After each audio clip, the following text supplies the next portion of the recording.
Welcome to the absolute Google Ads guide for e-commerce in 2024.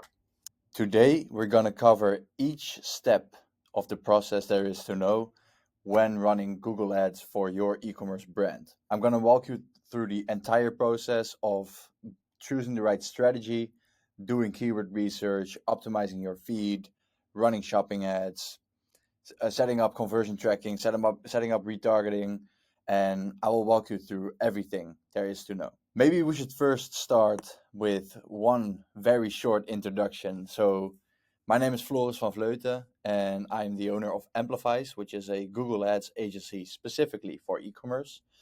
And you might ask yourself, why would you trust me?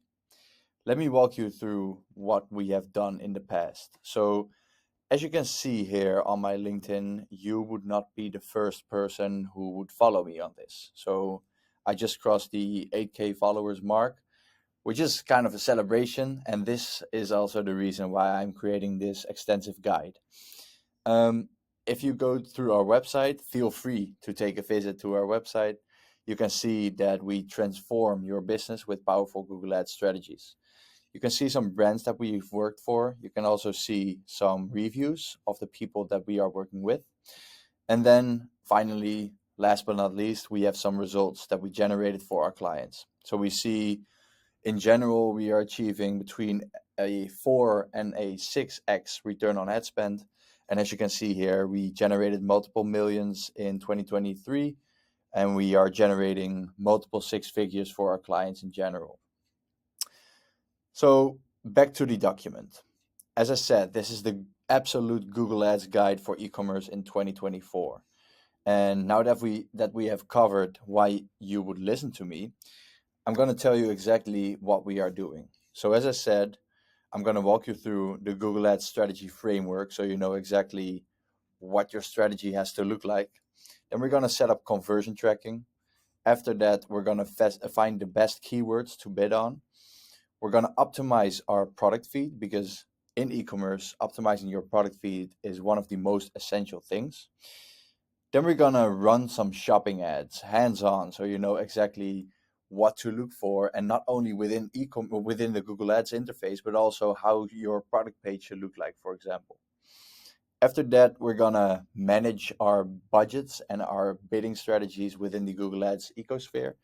And I'm going to tell you all there is to know about the bidding strategy so you know why you should use which bidding strategy at what particular time. After that, we're going to set up some extra remarketing campaigns because Performance Max is the most used campaign type in all e-commerce accounts. And Performance Max also does remarketing, but you want to take some control of your remarketing. And maybe you want to get some more impressions on the people that already visited your product page but didn't purchase, right? So I'm going to teach you how to run extra remarketing campaigns. And then after that, I'm walking you through our audit checklist. So you can check your accounts, and not only your Google Ads account, but also, for example, your Google Merchant Center account, to make sure that everything is aligned and everything is set up properly. And that should probably cover all there is to know for running profitable Google Ads for your e-commerce brand. So without further ado, it's going to be a long video. This is not made for people with short attention span. So block out, I think the video will be 3 hours. So block out 3 hours in your agenda and walk with me through this extensive guide because it will all be worth it. Without further ado, let's dive right into the first chapter, which is the Google Ads strategy framework. Hey guys, welcome to the Google Ads Scaling Codex. How to get your first sale and how to scale it up to 101 sales or more using only Google Ads. My name is Floris van Vleuten, and today I'm going to show you how to set up your Google Ads strategies in order to get your first sale, scale it up to 10, 100 or even more than 100 a day.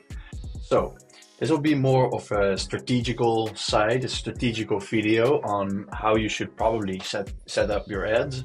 And of course, there's no one size fits all strategy. So I'm gonna walk you through every step and explain as much as I can in order to get your first couple sales and scale it up to 100 a day. And yeah, I'm gonna try to explain the why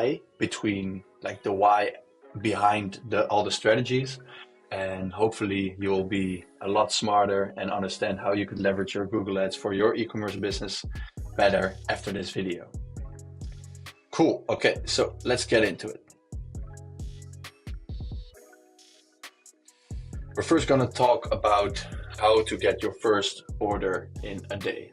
So I'm going to minimize myself a bit, and you have to understand that you have to check first, of course, if there's a product market fit. So you should have done your analysis, you set up your store, and you're basically ready to attract some traffic. So campaign types in this small, like beginner phase, are going to be search and shopping, because we want to have like our keyword targeting, and we want to have highly targeted buy ready traffic to our website. So as I said, you have to make sure there's a product market fit first. If there is, people are probably searching for the solution or even the specific product that you provide. To do a extensive keyword research is key in this step.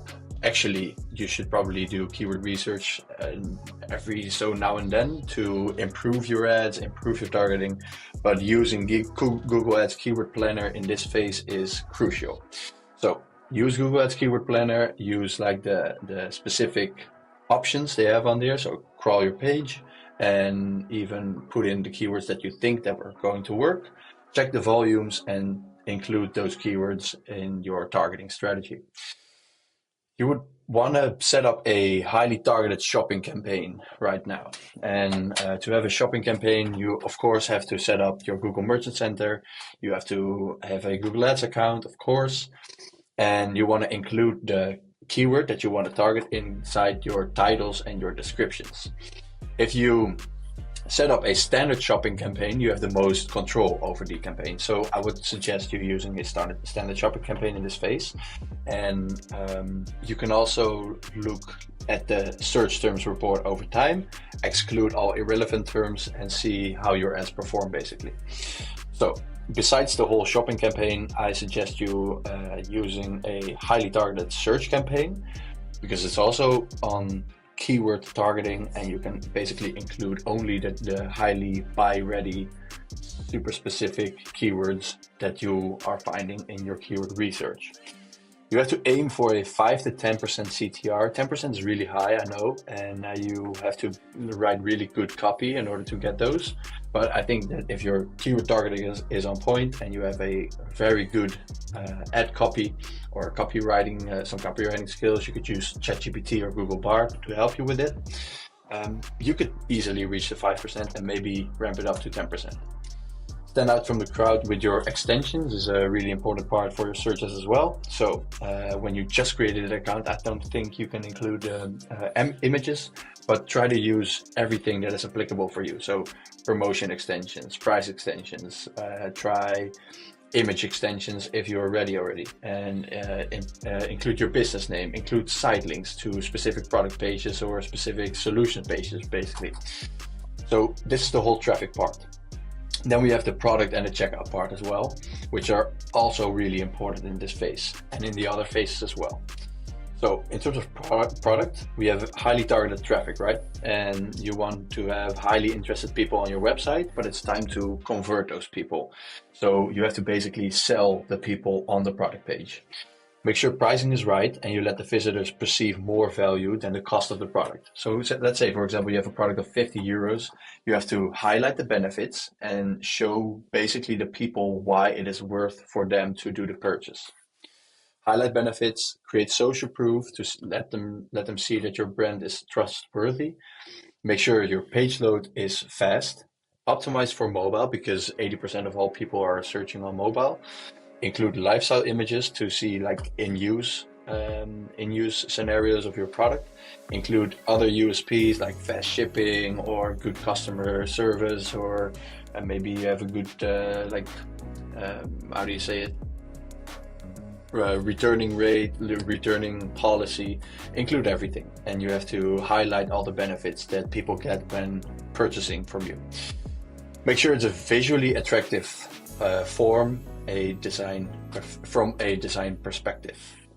So I know we aren't all the best designers in the world, but just make sure it's simple, it's easy, you highlight the benefits, and it's visually attractive. You'll probably make it work from there. And of course, you want to see which product converts and which ad converts as well. So you have to set up the basic conversion tracking either with a Google tag or Google Tag Manager. And yeah, those are the best strategies to get in your first sale.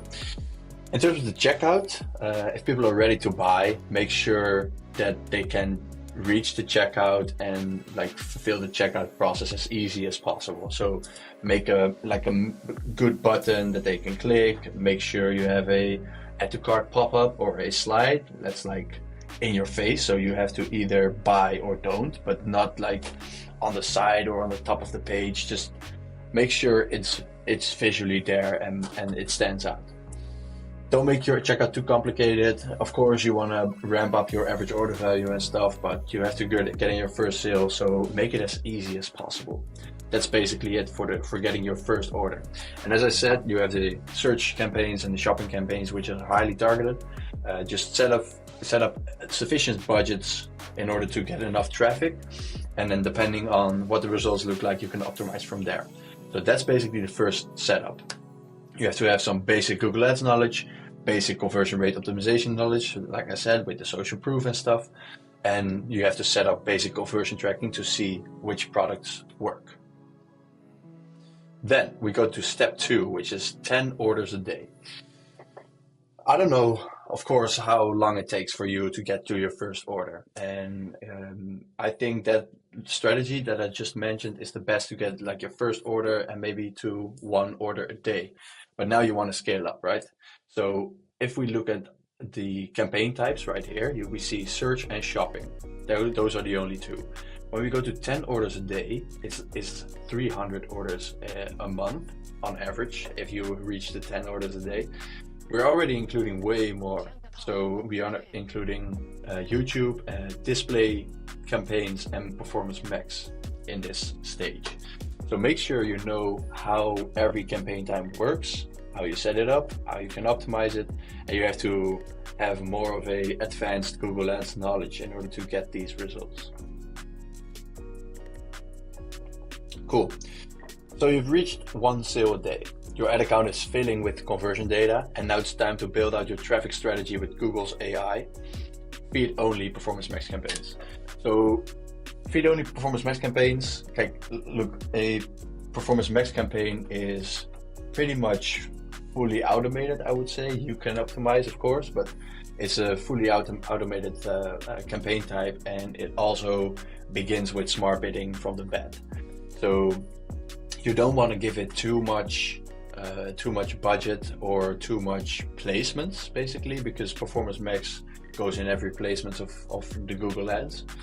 You want to make it a feed-only campaign. So how you do this is you only attach the feed to the Performance Max campaign, and you don't include any other attributes, no titles, no descriptions, nothing else. And then it's basically a shopping campaign which leverages the AI of Google fully. Explore remarketing campaigns through YouTube Shorts, and display ads to persuade your previous buyers and add to carts. So if you have like repeat purchases, right? You can just set up those campaigns to the people who already purchased in order for them to get to like purchase again. And that will fill your account even more with more conversion data. If you have people who added a product to their cart but didn't check out, it's right to only like remind them that the product is still there. So you can persuade them with the display ads and YouTube ads, basically showcase more benefits to your product, and that way you can get in those conversions eventually. You can build out your search campaigns with broad match. So I didn't mention in the first type, but I said highly targeted keywords. What I mean with highly targeted is only buy ready search terms, and use exact match only, because you don't want to see how Google's AI can deliver way beyond your search ads, right? So just use exact match for getting your first order, and when you're going to 10 orders a day, you can experiment with broad match. if you have enough conversion data, Broadmatch could really be helpful for you and basically start the flywheel of the whole automation and I mean like the automation of Google Ads account. Besides all of that, you can set up a DSA campaign, which is a dynamic search ads campaign, to get new insights on keywords and to get new customers to your website. Mind that Google already has inside Google Keyword Planner a page crawling function. You should first look if your product page, when being crawled by Google, delivers relevant keywords. If it does, set up the DSA. If it doesn't, get your product page optimized by a SEO specialist or look into it yourself. In terms of product, we have a couple things here. So we know it's working and we can try increasing our average order value with upsells and cross-sells. So let's say, for example, somebody added is on your product page, right? You could like include bundles to increase the order value, give them a little bit of a discount when you buy more products, and basically increase the order value of your initial customer. And you can then, if that works, use more budget to get in like the first customer touch point, right? When getting in new orders, you can focus on reviews, getting reviews and testimonials and building out the social proof, because you're probably still a small brand, right? People don't trust you yet. So you have to showcase what your clients and what your customers say about you, and that will ensure that people trust you. And then your conversion rate will go up as well. This is also the time to set up advanced conversion tracking. So I would suggest this is probably the point with 300 orders a month, right? To set up conversion tracking with server-side tagging. So it's kind of an advanced tracking strategy. I know there are some plugins and some apps to help you with this. One really good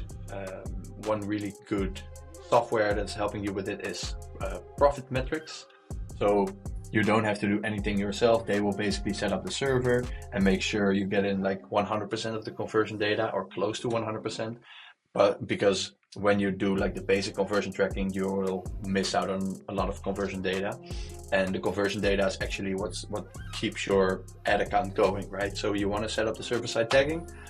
Look it up. Profit Metrics is really useful and really easy to use as well. And yeah, that's my suggestion in this stage. If you upload customer lists, maybe you have other acquisition channels as well. If you upload customer lists, that will help you scale quicker, because the Google Ads account knows who your customers are, either for repeat buyers or new targeting possibilities.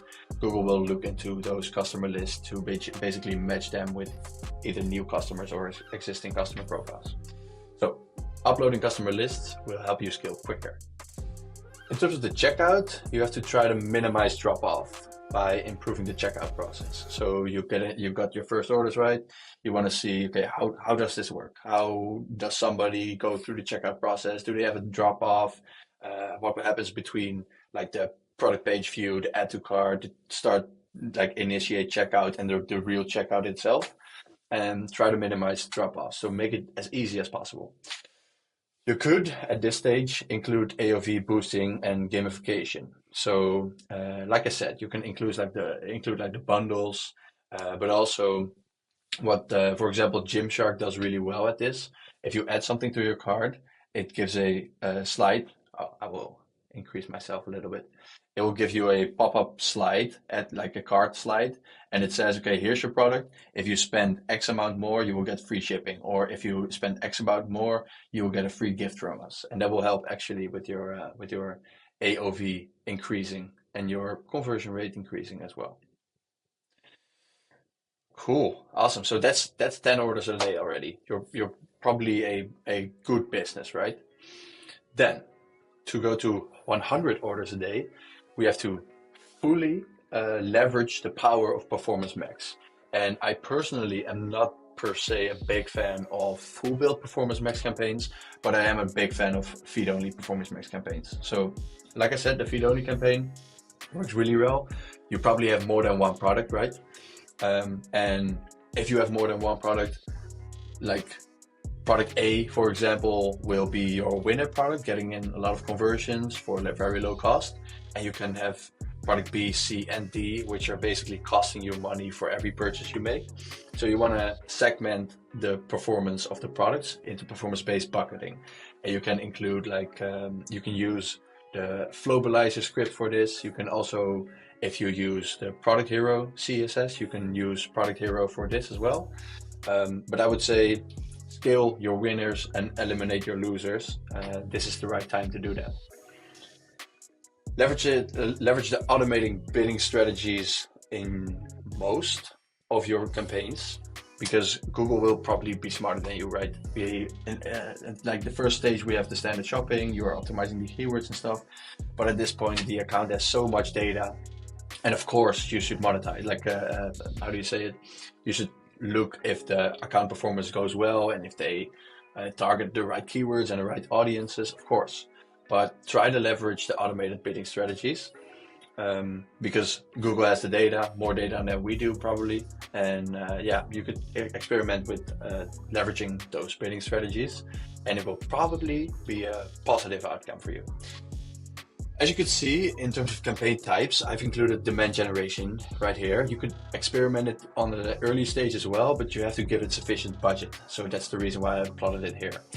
You can build out your campaign setup with demand generation campaigns. And those are basically, I would say, Facebook/Instagram ad campaigns, but then on the Google platform, because Google has not only the Google search engine, of course, but they have YouTube, they have the whole display network, they have Discovery and Gmail.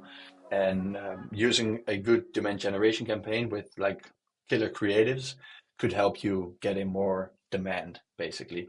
And so from the bat, the demand generation campaigns will probably get in some conversions, and it will also help with your brand awareness, which will result in better performance throughout the other campaigns as well.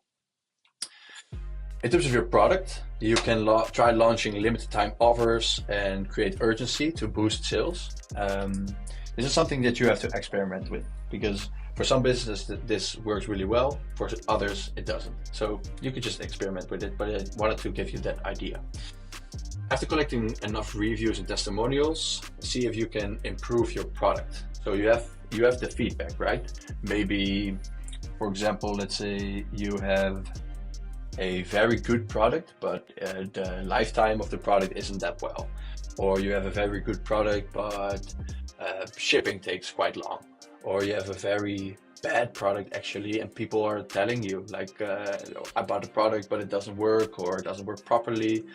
And that depends, of course, on your case. But I think reviews and testimonials are good for building social proof, but also literally for product feedback. So you could use those. In terms of the checkout, you can, at this point, 100 orders a day, right? 3,000 orders a month. You can introduce a loyalty program to encourage repeat business, repeat orders. So what I mean with this is, you could encourage people to create an account for a discount on their orders, or you can include that royalty program and loyalty program. And you can basically say, hey, if you spend like €1,000 or $1,000 with us, we're willing to give you a gift card of €50 or maybe even more, because that will like increase the brand loyalty that they have with your online store. This is also the point where you can optimize for international customers if applicable. So let's say you're at 100 orders a day. You can probably scale to other countries as well if you haven't already. And you have to make sure it's the right currency and the right targeted language. I think Shopify has geolocation, which works really well for this. And WooCommerce, you could just look it up. I'm not familiar with the plugin on WooCommerce, but I'm sure they have one. So include those, yeah. And then we're already at the last step of the whole process. So you went to 100 orders a day and you want to hit that 101 or even more. We're still using the same campaign types. This is the moment where you can really build out all your campaigns and experiment a lot, because you have like some kind of proof that your strategies work, right? And you can use the working strategies to get in money, and you can use like a bit of your budget, or I would say 10 to 20% to experiment with whole new ideas, with whole new ads, creatives. Maybe you're creating like a way more cold targeting campaigns, and this is basically the point where you can scale up your brand as a established global brand. So diversify your whole campaign setup. Set apart a big part of your budget for experimenting with new ads, new campaigns, and new product pages. You should just like continuously be optimizing everything, right? So not only your Google ads, but try to optimize your conversion rate optimization, your whole website, your maybe even your email marketing. I didn't want to touch upon this, but try to use and improve email marketing. Run fully broad, optimized targeting campaigns, such like display and YouTube, to basically reach a whole new cold audience, because you probably have sufficient budget to do that. And there are a couple of very good cases of marketers using display and Google for a cold audience that work really well. So make sure you like define your goals the right way. See how, for example, brand searches are increasing when you run those, and see how well they perform. With everything, it's like try to do your best, try to use this framework, but optimize on the data that you gather, right? So this is just a framework. Maybe it doesn't work for you like one-to-one, but it gives you some ideas to scale and which campaign types to use in which particular case. Increase budgets of well-performing campaigns by 10% a week, I would say, and see if you're still hitting your goals. So for example, you're running this top-performing Performance Max feed-only campaign, right, for 1,000 euros a day, or maybe even more. Try to increase it with 10% every week again, and see if at some point the performance drops, like the ROAS drops, for example. Then you know you have to improve another step in the process. So either you have to create more awareness, like touch upon the problem even more, and basically that way you can keep scaling. But like leveraging your data is very important in this step. Explore things like value-based bidding strategies, so you can optimize for the customers with the biggest lifetime value, not the initial purpose per se, but the biggest lifetime value. That would be really valuable. Try excluding customer lists from your colder campaigns, and go into retargeting mode to create your biggest fans, basically. So give them sick discounts, let them know that you know that they are there. That's basically the thing that I'm trying to say. And also, very important part, keep up with new features and test all of them. So Google is rolling out new features like every couple of months, right? This is a time that you can experiment with those to be like a pioneer at this stage, and basically set yourself apart from your competitors, right? In terms of product, you know your products work. You knew that a couple steps ago already. You're building out, and I think this is also the time to keep improving and receiving the best reviews for products and customer experience. So improve product, showcase everything on your website, and you can do two things. Or you send like the products that you have to kind of famous people in your niche. So let's say you own a fishing brand.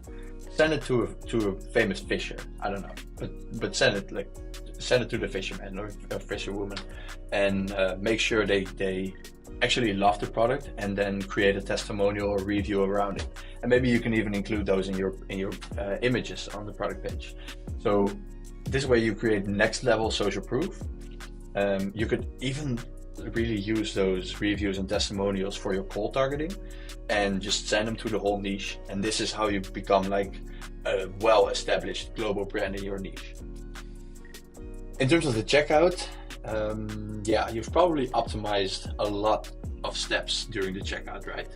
But it's good to continuously A/B test all aspects of the checkout process for ongoing optimization. So maybe you should hire a external or internal CRO specialist to do like ongoing experimenting.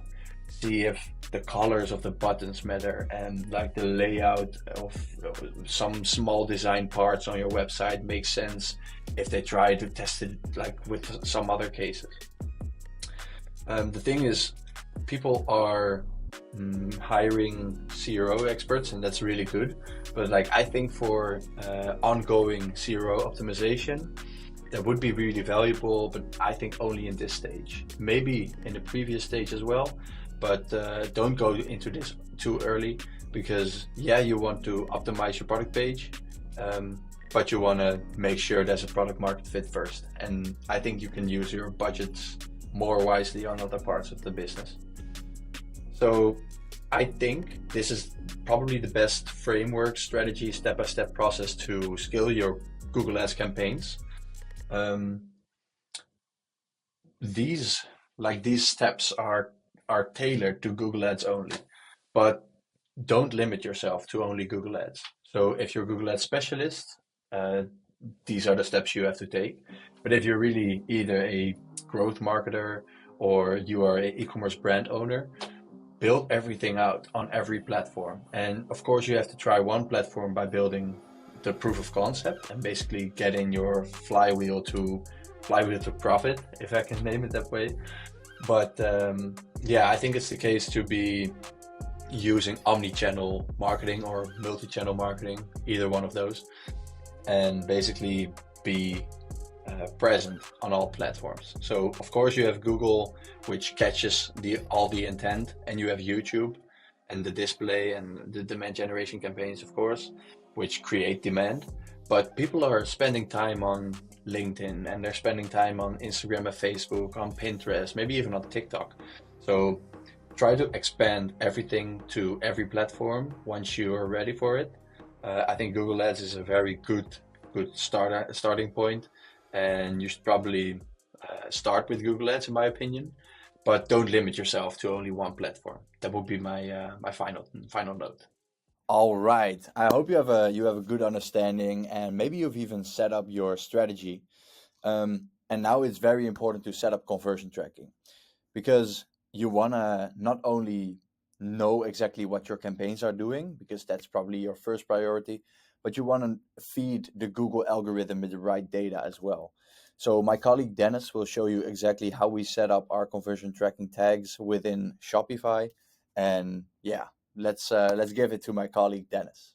Hello everyone, this is Dennis from Amplifize. Today I'm going to show you how to set up Google Ads conversion tracking using Google Tag Manager and implement enhanced conversions for e-commerce stores, or not only for e-commerce stores, but enhanced conversions are also really important to your Google Ads conversion tracking. That's why we have prepared an extensive document with a step-by-step that you need to follow, so you can set up your Google Ads conversion tracking in just a couple of minutes. I'm going to show you every step that we need to follow in this video, but here on the left side you can see an outline with everything included. So we need to install Google Tag Manager first. There are a couple of steps, it's really simple. Then we need to implement additional data layer so we can track the enhanced conversions after that.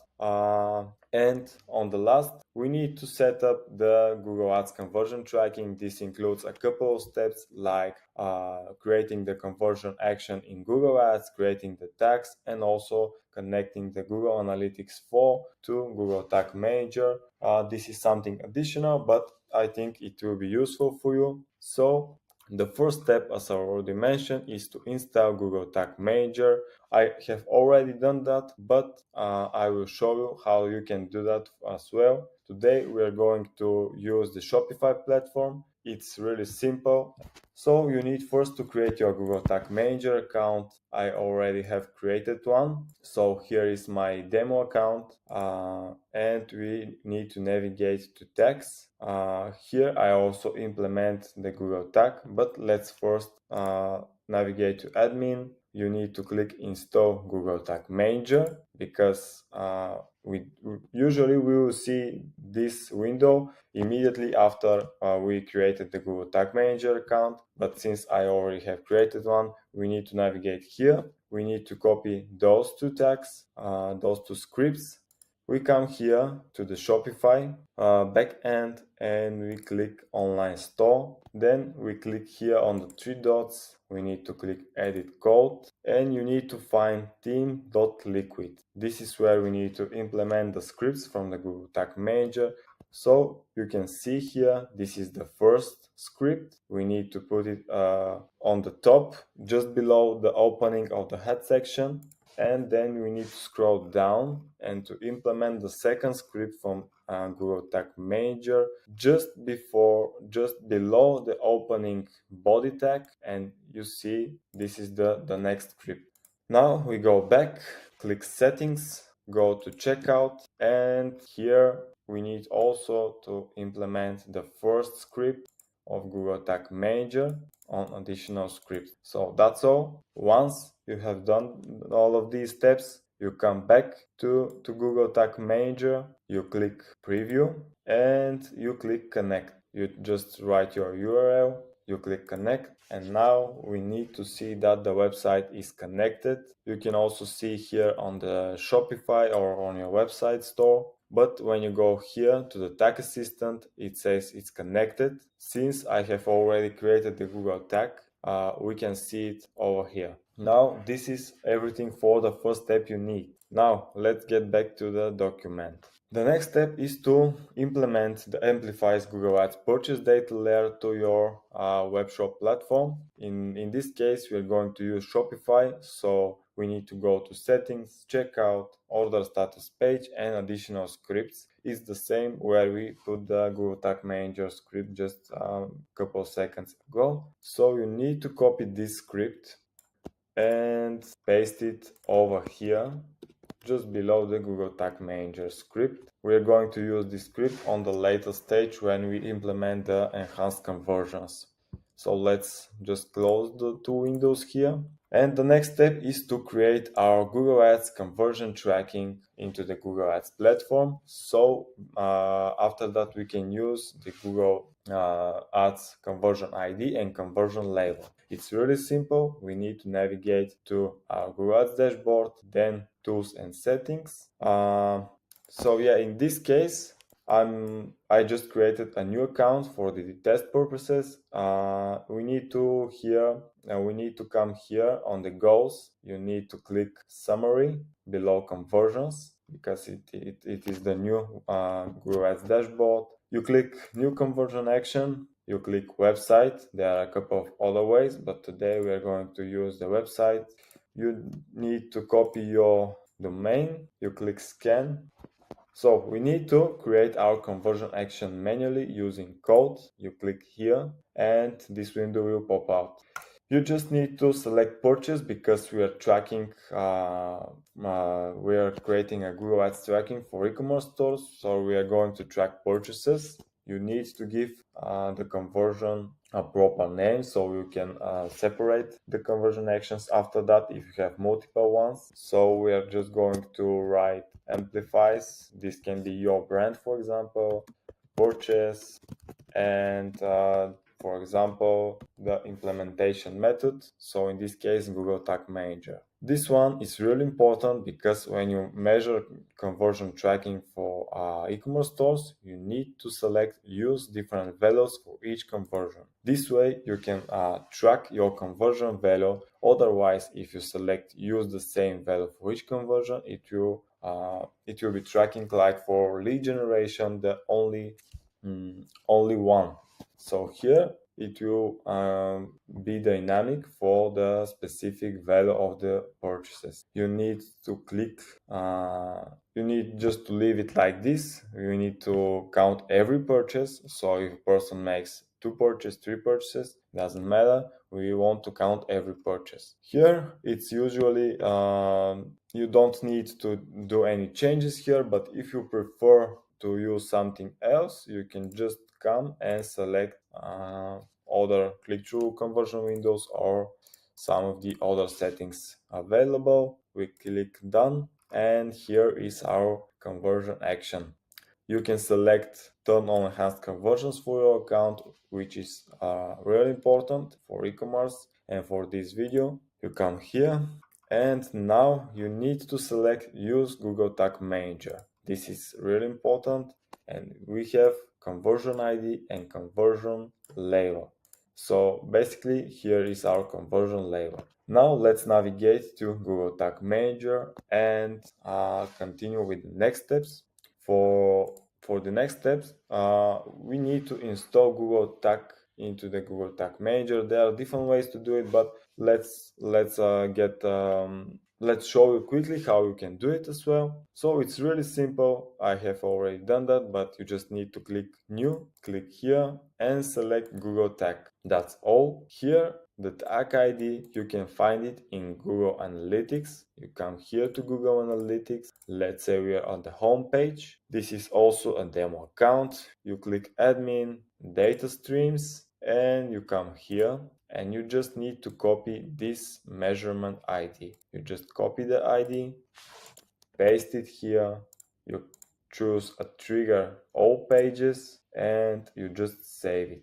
I already done that, so you can see this is the tag ID and trigger all pages. That's all. Now let's continue with the Google Ads conversion tracking. We need to create our Google Ads conversion tracking tag. So you come here again, you click here, you choose Google Ads, then you choose Google Ads conversion tracking. When you don't have conversion linker into the container, you need to create one. So you just click here, you give the conversion linker a name. I usually just write conversion linker, and it's all set up. We don't need to do anything else. You just click save. That's all. The conversion linker tag is found in our container, and we now need to select our conversion ID. You paste it here, then you copy your conversion label, you paste it here, and now it's time to set up our data layer variables. So in this case, we're going to use our script, which we already set. So let's click here, click on the plus sign, click here, you choose data layer variable, give it a name. So it was a value. We write data layer variable value. Click here, and it's really important.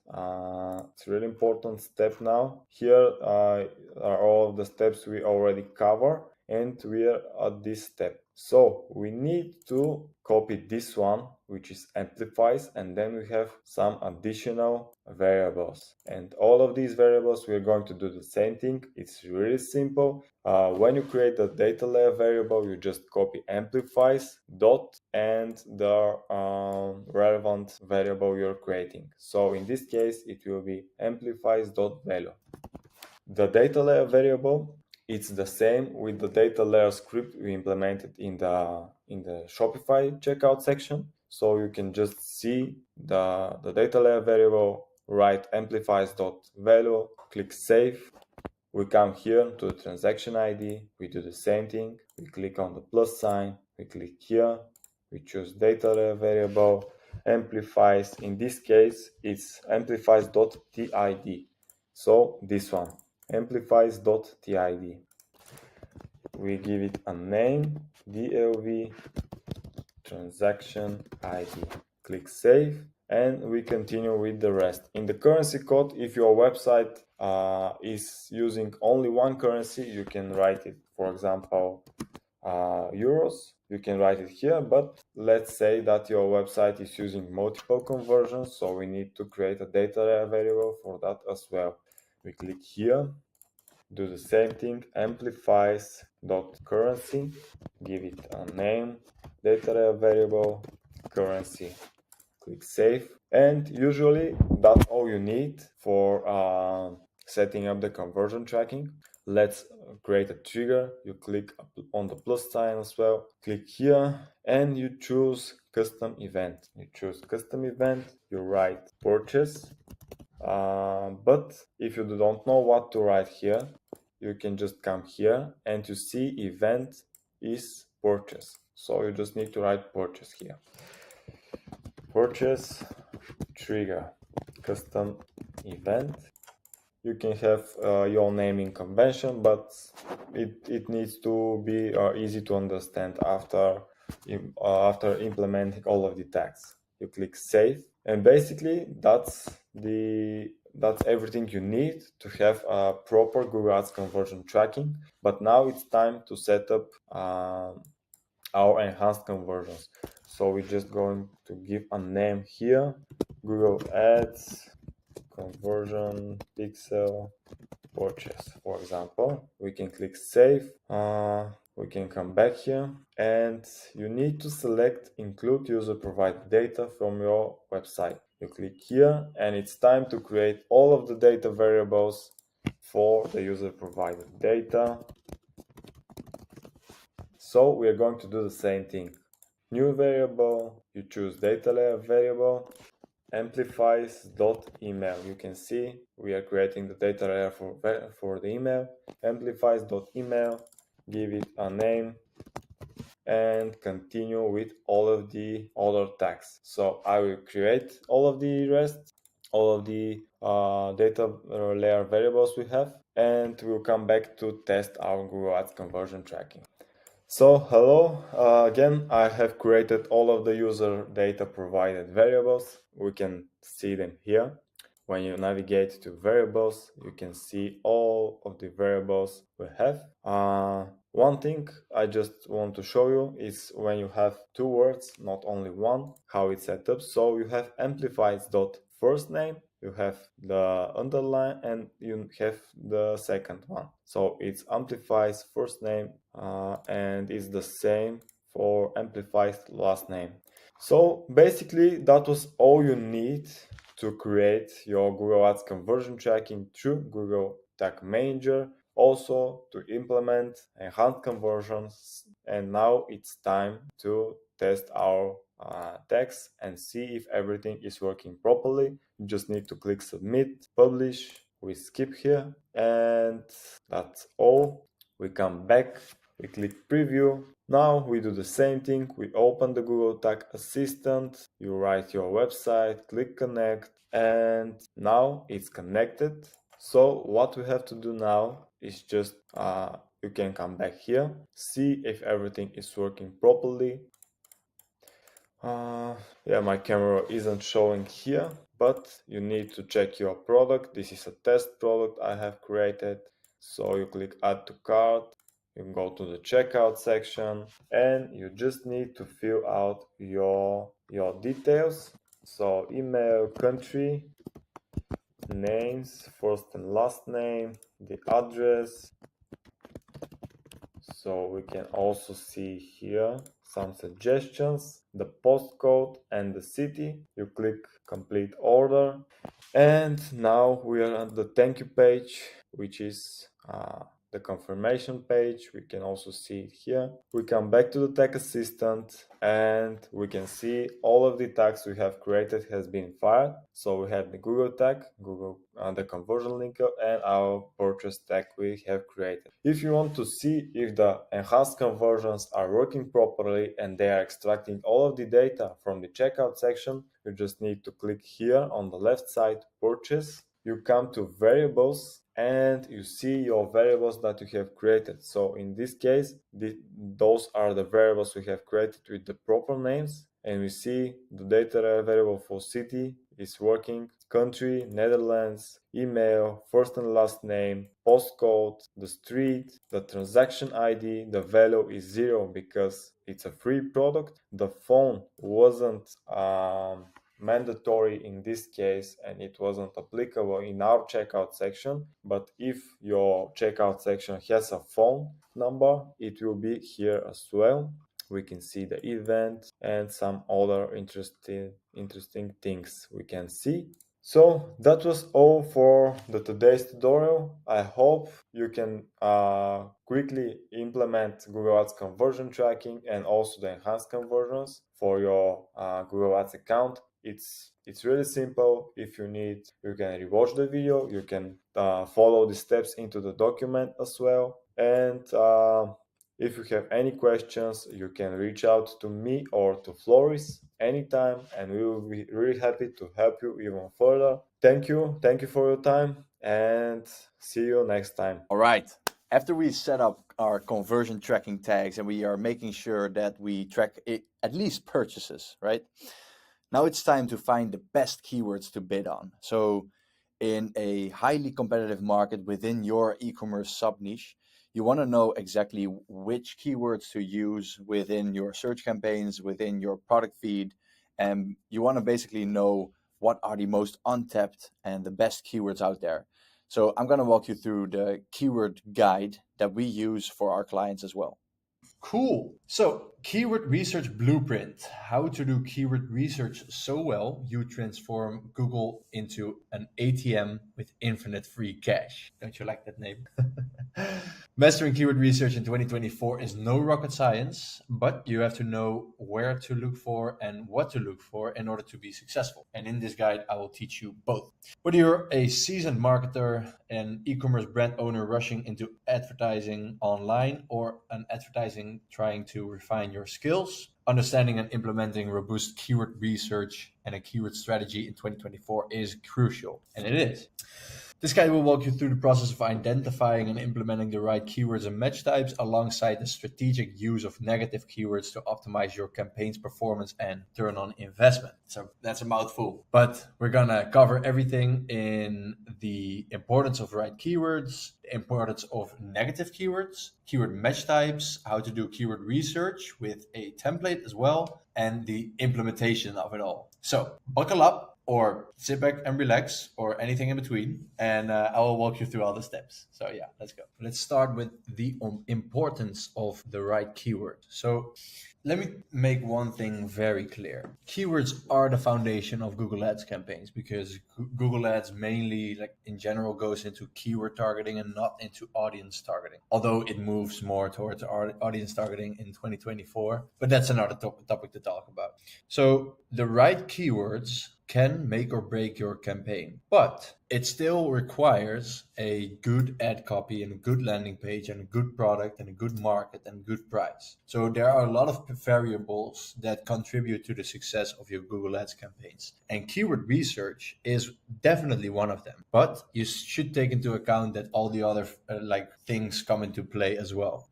But in today's video, as I said, we're going to cover the keywords. So I just wanted to touch upon the importance of the rest of the whole customer journey. And for the rest of the video, I won't mention that anymore. And yeah, let's just move on to the right keywords, because doing keyword research properly can really increase your campaign performance, obviously. So as I said, keywords are the foundation of any Google Ads campaign. They connect your ads with potential customer search queries, enabling you to target relevant traffic to your websites. So the right keywords can drive targeted traffic, increase conversion rates, because if you target higher intent keywords, the conversion rates will also go up. And you can optimize your ad spend if you look at keywords that are, for example, a bit cheaper than other keywords. Besides the normal keywords that you use in your campaigns, right? So you use keywords that you want to target. You also use keywords that you specifically don't want to target. And we call those negative keywords. So negative keywords are just as crucial as positive keywords, especially in 2024, because they help you exclude unwanted traffic by preventing your ads on showing on searches that contain those terms. This can significantly enhance campaign efficiency by reducing wasted spend, obviously, improving campaign metrics to increase click-through rate and quality score, and enhancing user relevance, so improving overall account performance. And that brings us to the first template that we're going to use, or that I wanted to share with you. So I don't think I've mentioned it yet, But wherever you see this video, I will include the document that we are covering somewhere around the video. So if you're watching this on YouTube, for example, check out the description. And if you're watching somewhere else, look for the document, because I shared the document around here somewhere, so you can just copy it and walk through it. Let's get back to the document. So in the document, at the importance of the negative keywords, we see a template right here that we use at my agency. And if you click it, you can easily create a copy of it. And how this looks like is you have a lot of keywords that don't contain any buyer intent. So for example, can, can't, cannot, how, will, what, when, where, who, why, won't. All those terms, if included in a search query, are most likely not to target people who are already looking for a product that they can buy. If that makes sense. And the same goes for pretty much all of the lists that I included in this spreadsheet, except for somebody looking for price or prices. So how you could use this spreadsheet is to go over this and copy every word that you want or that you don't want to use in your search queries, right? So you could, for example, copy the whole English list and then go over it just 1 or 2 times, seeing, okay, is anything included in here that I do want to be found on? For example, if you sell refurbished items, you have to include those, right? So where were the refurbished items? Yeah, so you have to include those. So just go 1 or 2 times over the list and then copy this and put it in your Google Ads account. That's it. Back to the document. The keyword match types in 2024. You've heard me mention it a couple times already, but 2024 is kind of a weird time to live in terms of the Google Ads environment, because we work with a lot of smart bidding. We work with keyword match types there, which are very different from what they are intended to be like a couple years ago. So yeah, it's very important to understand that Google Ads in 2024 is way different than Google Ads in 2021, for example. As for the match types, the broad match, phrase match, and exact match, which we all know. So broad match is a like match type. Phrase match, you include that like this, and exact match, you include that in your account like this.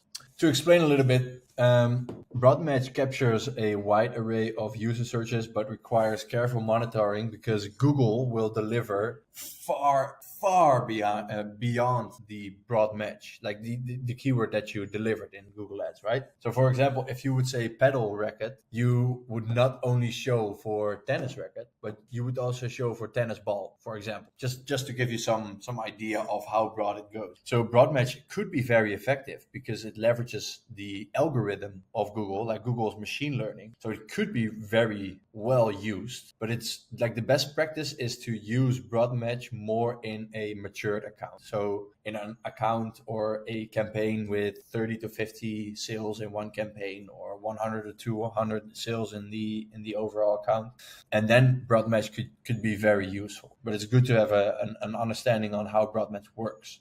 Then you have phrase match, which is basically a hybrid keyword match type. So you have broad match, which is very broad, and then you have exact match, which would be very exact. I'll get into that later. And then you have phrase match, which is kind of a hybrid type in between. So it's not very broad, but it will deliver at words that will have some similarity. Yeah.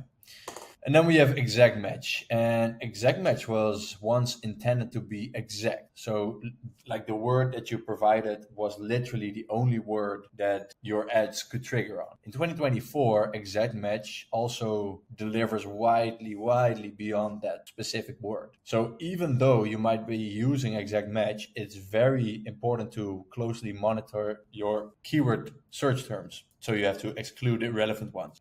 I hope everything is clear in terms of the match types. And if it isn't, look up the Google documentation about it. Cool. So now we are going to get to the bottom, like to the real blueprint of this whole video. So how to do actual keyword research with a template. To effectively perform keyword research, follow this structured approach. And I will first sum them up for you, and then we will cover them. So we have to identify our core terms. Then we are expanding our list with tools. Then we are analyzing search volume and competition.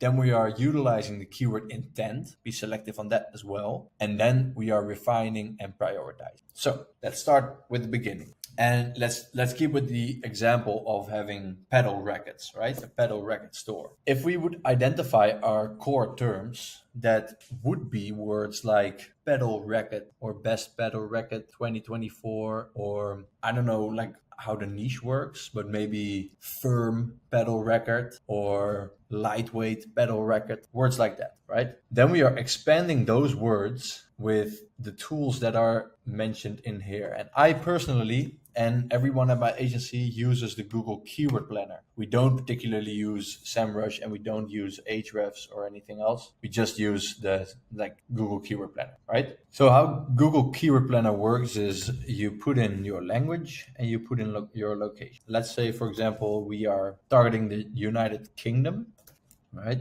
United Kingdom, English, and then we are searching for pedal racket, lightweight pedal racket. What did I say? Firm pedal racket, heavy pedal racket. Cool. So these are my intended keywords, right? My core keywords. And I started out with some ideas right here, put in English and the United Kingdom. And if you click get results, Google will actually give us a list of 1,200 keywords that could be relevant for our campaigns, which is really nice. And we also see the trend here. So we see that in April, was like 40K total volume. And in March, last month, it's like 77K. So now would be the right time to advertise on your pedal rack. And what I always do is I filter on monthly searches to get a general idea of how all these search terms are looking like in terms of monthly searches, but also the keywords itself. And then we see the year-on-year change, and basically every data point there is in terms of relevance there is to know about the keywords that we chose, right? What we do is we go to the document and we see here keyword research client date. We use this specific template, and it's a very easy template, but it's good to have all the data in one place. Then it enables you to create a copy of it. So we click make a copy. And then we just see one master sheet with the branded keywords. If you are a D2C brand or a reseller, for example, you can just list them up here. The non-branded keywords with high intent, and maybe you want to include some non-branded keywords with low intent as well, just for your awareness campaigns or anything like that, if you want to include those low intent keywords. So what we are going to do is we're going to change this pedal racket store, for example, and the date is April 15th, 24, right? And it doesn't really matter if you're doing this for your own brand or for a client. This is probably the best way to name your file, right? Then we have the keyword ideas. We have this big list right here, and we click download keyword ideas, and we click Google Sheets, and we say, for example, keyword research pedal April 15th, 2024, part 1, for example. It says preparing report, takes 1 or 2 minutes, and when it's done, we basically are going to copy the sheet that Google has created in our master sheet. So what we are going to do is get my face out of the way, and then we click this thing right here, and we click copy to existing spreadsheet, and then we click the sheet that we just created, recent, keyword research, insert. And now we have keyword research, pedal, this and that. Oh, and just like that, we have the master sheet with the branded keywords and the non-branded keywords and the non-branded keywords with low intent. And then we have the sheet that we are using right here. And what we are going to do is pin the first 3. Then in case the sheet didn't do this already, we're gonna create a number out of this, and then we're gonna filter. That works best. So filter A to Z, Z to A, this is fine. All these pedal rackets search terms don't got any volume, so we can just delete those. And then we have these are the biggest ones, right? So we see pedal racket, pedal tennis racket, pedal tennis racket, all of these. Best table tennis pedals. Okay, so these are the best high intent with the biggest monthly searches, and we see a top of the page bid, which is really fine for us, between like 20 and 80 cents in general. So we put the branded keywords right here, non-branded keywords right here, and we are going to use them in our campaigns. And this is basically how we do keyword research. It could get way more extensive depending on how many products you have, how many brands you are selling, but you can easily duplicate this master sheet, and you can duplicate these rows as well. So for example, insert column to the right, and then you can say, for example, pedal racket. This is probably how I would do it. So we have pedal racket, and then let's say, for example, you also sell cricket bets, just for the example, and then you can create the list like this, right? Fairly easy, and then you can just create the list out of this. Depending on how your store looks like, this could be the sheet that you are using, and as I stated right here, feel free to edit the sheet so it fits your niche, so it fits your needs. Client getting results is the end goal, and for us it's getting client results. For you it might be getting your own result. So that's basically how we do keyword research, step 2. Then we analyze, of course, search volume, we see competition, we check the intent and basically filter them in the sheet that we just used. And then we are refining and prioritizing those. So we see the CPCs, we are just choosing a couple keywords, and also we have to see how the keywords perform once we are using them, like in reality, in real time, right? Because even though the Google Keyword Planner is, in my opinion, one of the most accurate and best keyword tools out there, it's still not real time. So things might differ. So just include them in the campaigns and monitor closely, because that's probably the best way to monitor performance and to increase your sales. Implementation with your keywords identified, right? The next step is implementation. So you have the list of keywords. As I said, you still have to do like the trial and error. Just use the keywords in your campaigns and see how well they perform. But there are a couple ways that you can improve your performance. So the first step, of course, is to set up the campaign. So structure the campaigns and the ad groups around your keyword themes. And what you can do is, for example, you have the master sheet, right? You have the master sheet in terms of sports, and that could be an ad group. And you could also duplicate the ad group, and then you could have like the master sheet for clothes. Just to give you some example, you have to use your own creativity in this, but I'm sure you will figure it out. Then you have to use keywords in your product feed. So if you are e-commerce and watching this video, you have to use the keywords in your product feed. So in the title and in the description, because the Google bidding, the Google auction will trigger the keywords that it finds in your product title if you are an e-commerce business. So use the most important keywords with high intent and high volume in your product feed, such as in the title and in the description, to get your shopping ads impressions.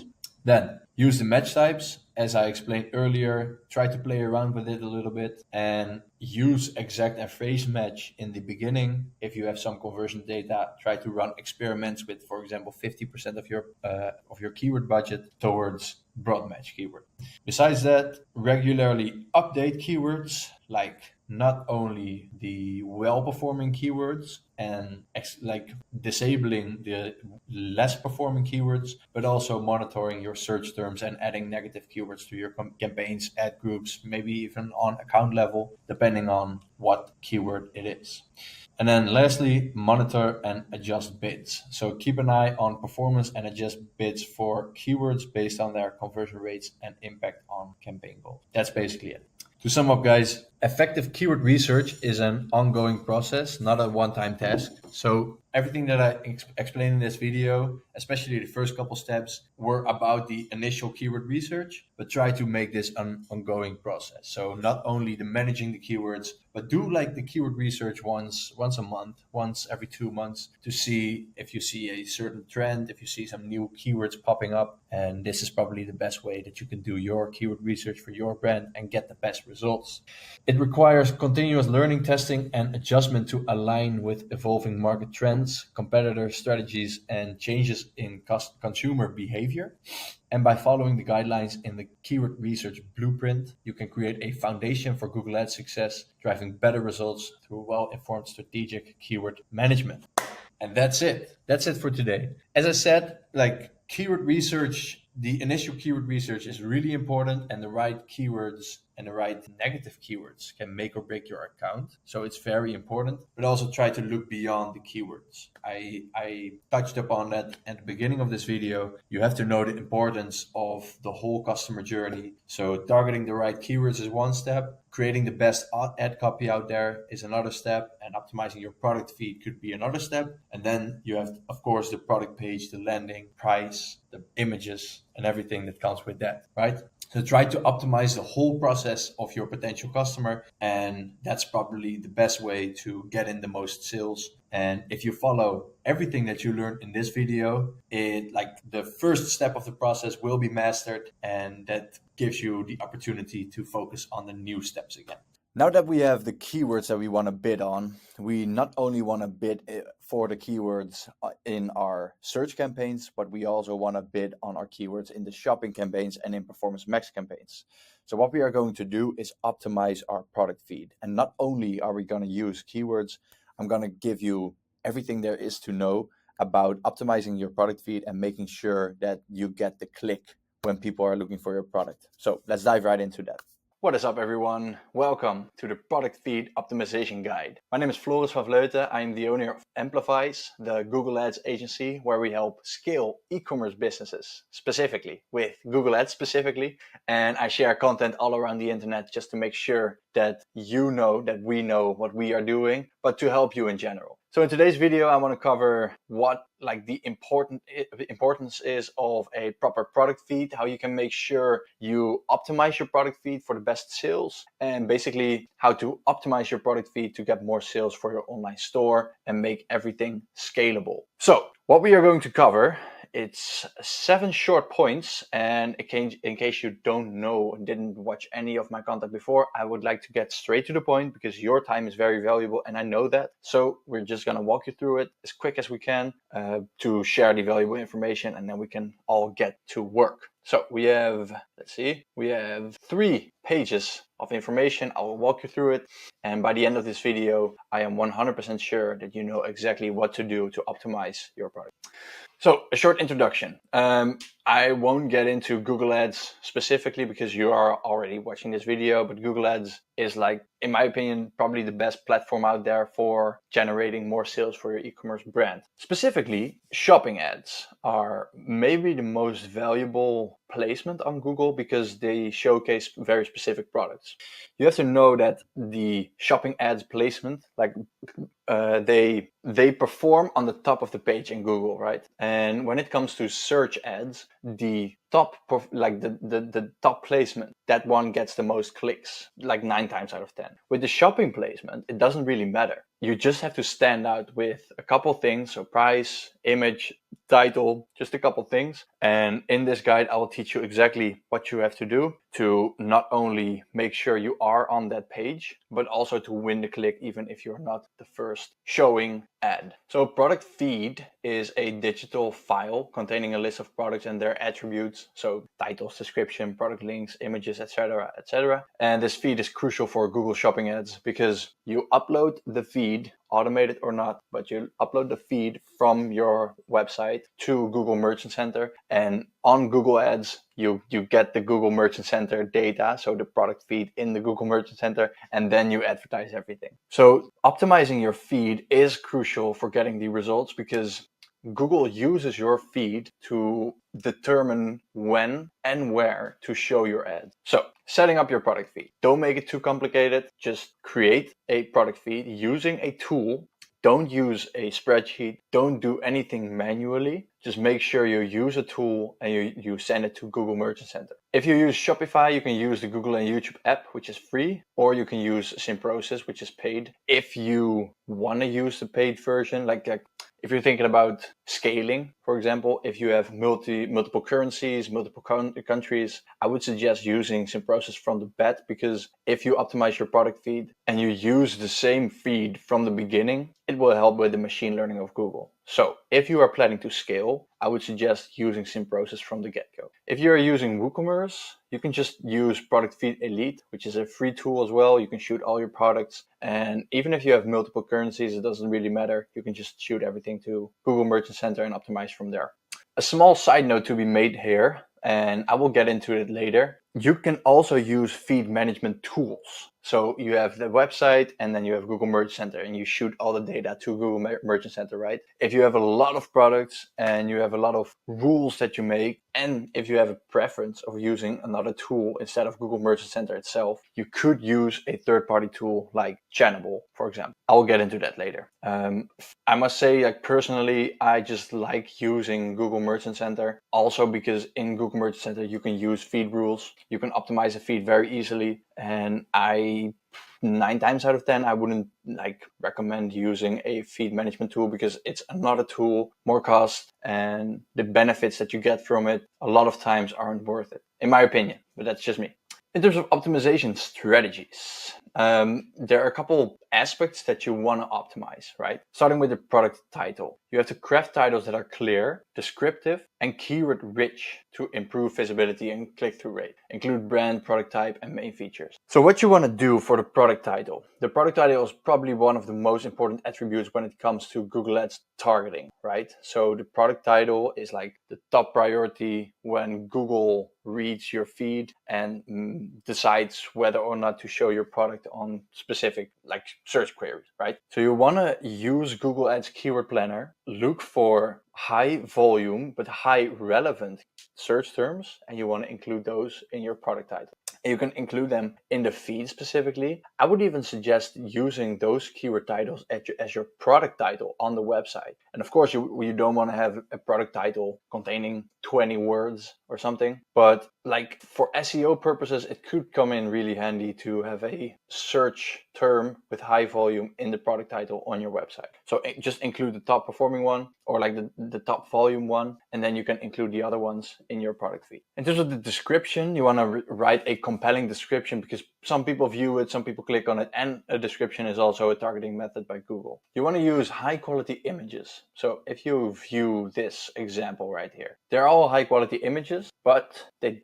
don't particularly stand out, and like any of them in terms of images specifically. So what you want to do is look at your competitors, include high resolution images, but try to stand out. So maybe you could try using a lifestyle image or a in-use product or a, I don't know, like a kit and maybe the box in the image as well. Just try to stand out. When it comes to pricing and promotion, you want to be competitive because if you are a reseller or you are selling a product that your competitors are selling as well, like not specifically, but the same type of product, people will compare your price. And if we look at this example again, we see some scooters and we see one scooter that's just 50, right? Another 50 for shopping, but just £50. People are probably going to click that to see like if that's enough. And then I think maybe we have some electric scooters as well. So that doesn't give a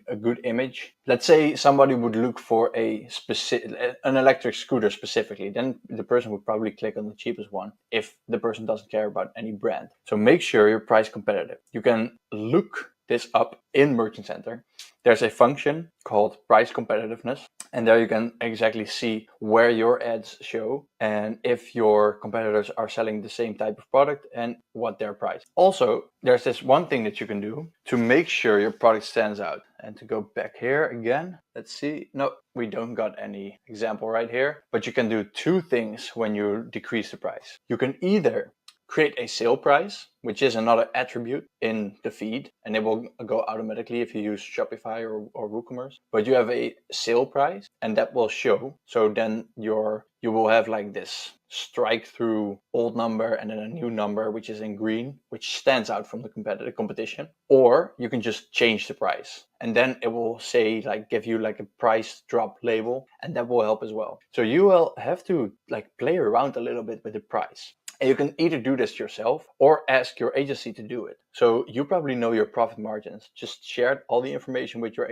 agency and create some rules that they can play around with pricing a little bit, because a difference in pricing can give you a way better return on ad spend, and essentially more profit. And you are acquiring the customer. If you have a good lifetime value, it's probably worth. Product categorization speaks kind of for itself. Stocks levels and availability. This goes automatically if you use one of the tools. Then you have advanced feed management, right? So what you want to do is you are advertising all the products in Google Ads. You want to use custom labels for manual custom labels if you want to advertise specific products in specific campaigns. Let's say, for example, you have a category on your website with very high profit margin. You probably want to spend a little bit more on those, and the return on ad spend can be a little bit lower because your profit is a bit higher, right? So you can use custom labels to segment all your product and then create a good campaign structure accordingly. Besides that, you can create feed rules, like I said. So for example, if you have a category which is all pretty much the same product, but let's say a different product type, a different product variation, for example, what you can do is change all titles at once. For example, look up a specific word and then replace that word with some other word. And I hope this makes sense, but you can optimize your feed, for example, in terms of putting search terms in your titles the best way if you do it with this method. And that way you will save yourself a lot of time.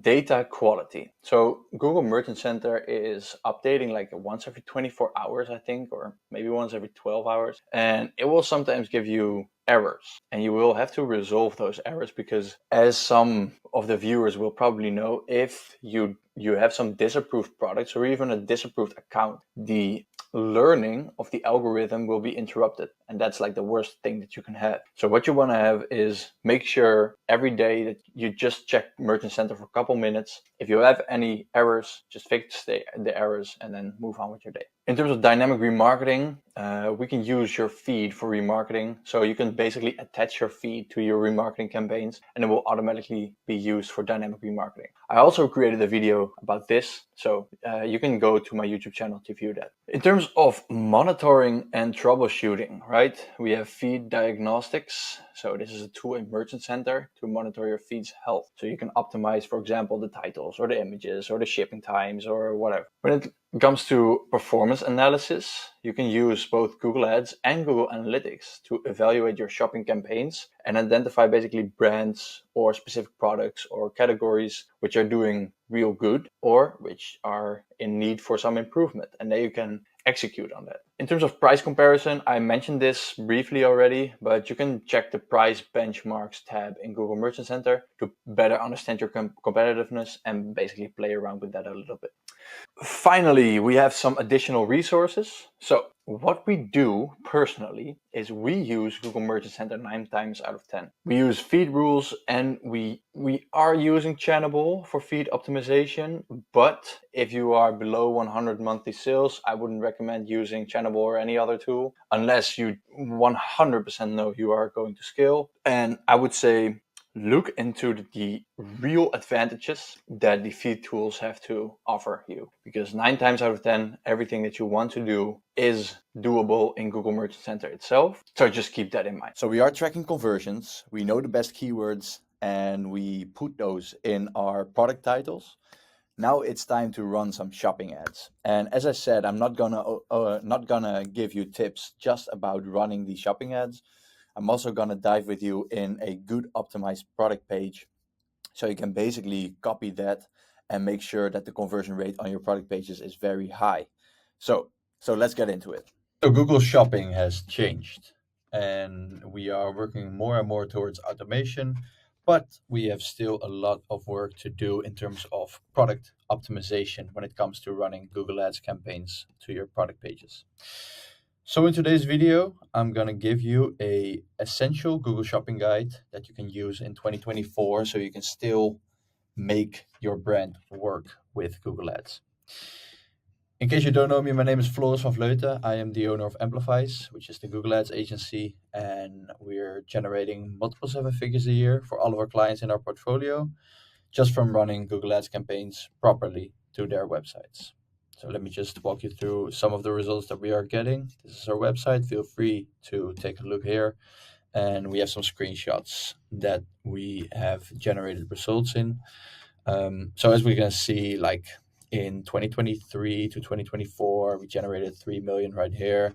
Return on ad spend between, like, I would say between 4 and 6, which is a good return on ad spend, especially when you think about the fact that we are running mostly non-branded campaigns, because we believe in that non-branded is the most effective way of running Google Ads, since your organic results will probably get the branded results, depending on the case, of course. But just to show that I know where I'm talking about today. So as I said, we definitely know a thing or two when it comes to the shopping placement and basically running Google Ads for the product listing ads and generating some good profits from that. So let me guide you through the 3 most important subjects to run ads successfully, which is 1, the product feed, 2, the product page, obviously, because if somebody clicks, the person lands and he has to convert. And then three, using the right account structure. And if one of these three is not ideal, you won't get the desired results. So if your product feed is messed up, you won't get any sales. The same goes for the page. So you can have your optimized feed and a good account structure, but if your page is messed up, you won't get any conversions. And the same goes for the account structure, because you can have a good feed and a good product page, but if you don't know how to run ads properly, you're missing out on a lot of profits. So I'm going to walk you through everything so you know exactly what to do and basically how to set up the Google Ads yourself, right? So as I said, we start out with the product feed. And the product feed is the first thing because it's the most, I would say, you have to start optimizing your product feed before you do anything else. And of course, we have the product page. If you're an advertiser, the product page is a bit out of your hands, but you can still analyze it. However, if you're running ads, we always start with the product feed, excuse me.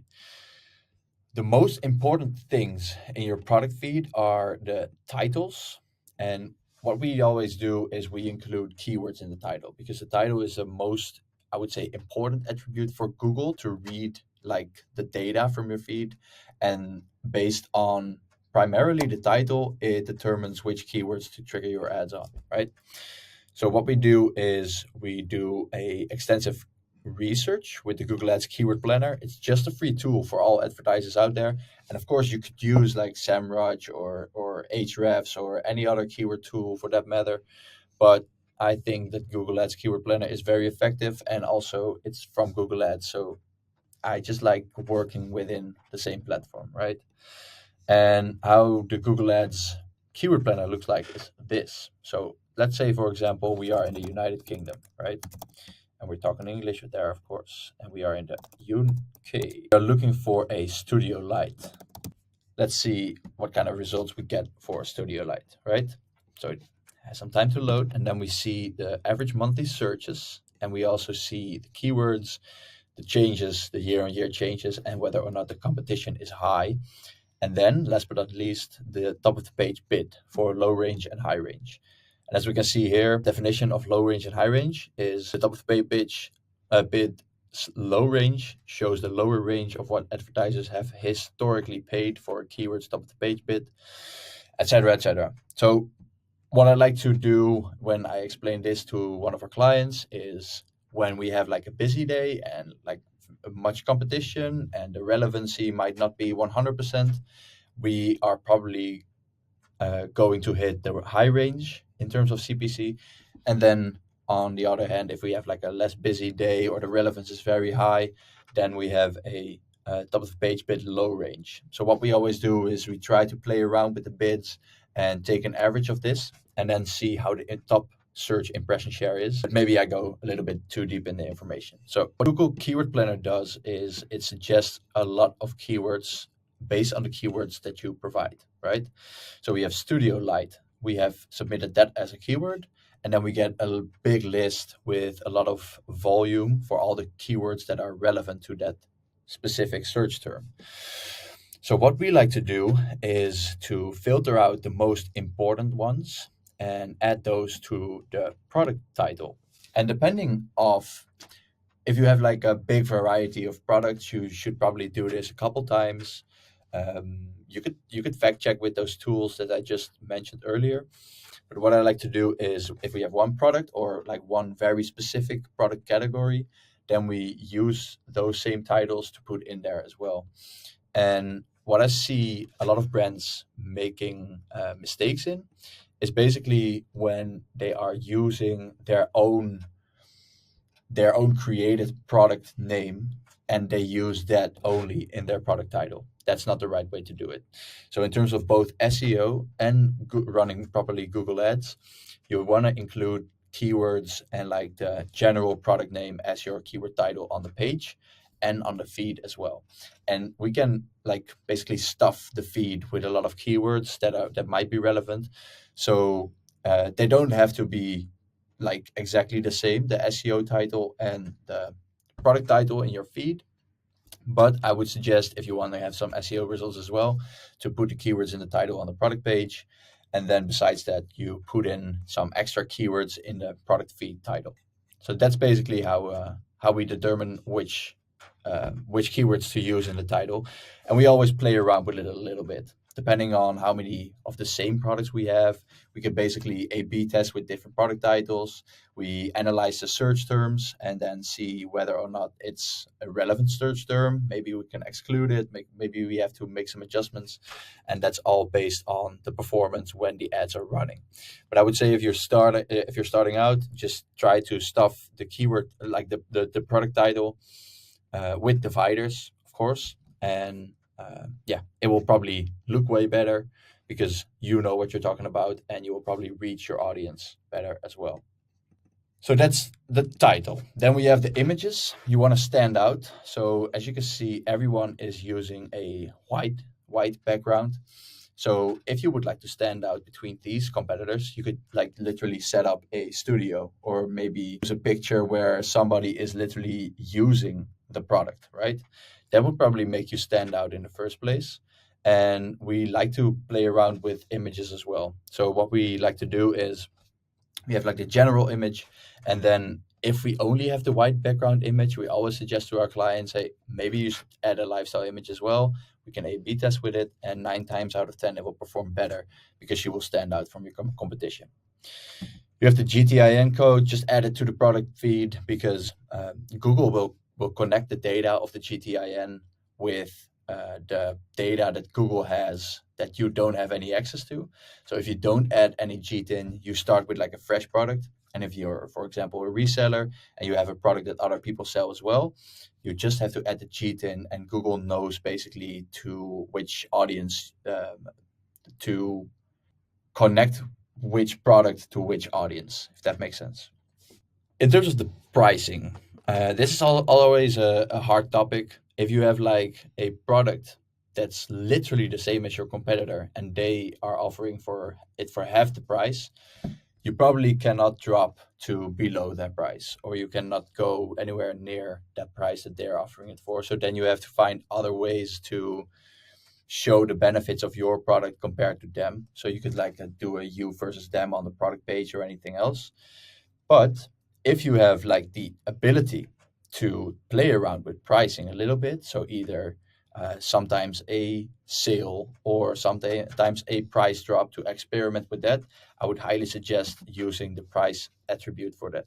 So you have like the price attribute, and you have the sale price and the time when the sale is available.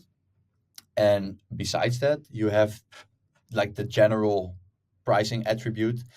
If you have like 30 days consistently, or maybe even 60 days consistently of one price, let's say $100, and you drop it to 80, it shows in Google shopping results that there's a price drop, and that way you will stand out from the competition as well. If you would like to know more about all the product feed attributes that are available, I think these are probably the most important, but you can check this Google article right here. We'll include this document in the description for you to check it out. And as you can see right here, they basically provide everything there is to know about the product feed. And you probably are not like managing the spreadsheet on yourself. I hope you're probably using a tool for it to upload it to either a feed management tool like Channable or Data Feed Watch, or you're uploading it directly to Google Merchant Center in real time, and that way you can change some attributes in the Google Merchant Center, right? Let me shortly show you how we do that. So right here we have a Google Merchant Center with a client that has over 6,000 products, but those are all products within the same niche, right? So if we click the feed that we are currently using the most, we see that we have those more than 6,000 products. And how we manage this feed is either by customizing specific products to A/B test with that, but we can also use this very cool feature within Google Merchant Center called feed rules. There's a little side note to be made here that Google is pushing everyone towards Google Merchant Center Next. In Google Merchant Center Next, there's not yet an availability to use feed rules, which is kind of stupid. But you can easily switch back to the regular Google Merchant Center if you click the help button right here. So if you are using Google Merchant Center next, and you want to optimize your feed within the Google Merchant Center, I would suggest you clicking help here, going back to the old version, this version right here, and that way you do have access to feed rules, which basically looks like this. So we did set the brand within here. So it says attribute, brand, set to, and then the client name, right? The brand name. Then we have some custom labeling because we want to bid differently on different product groups and price ranges and everything. And we also optimize the title, like the base title of every product the same way. So we have the title, and then we created a rule that if product type contains a specific product, then add these keywords to the title. So that's basically what we did right here. And it works very well because this is like one of our clients where we had the 5 or 6x ROAS and like the multiple 7 figures. So I would say, depending on how eager you are to use other tools, using Google Merchant Center is probably a good beginning, a good start, right?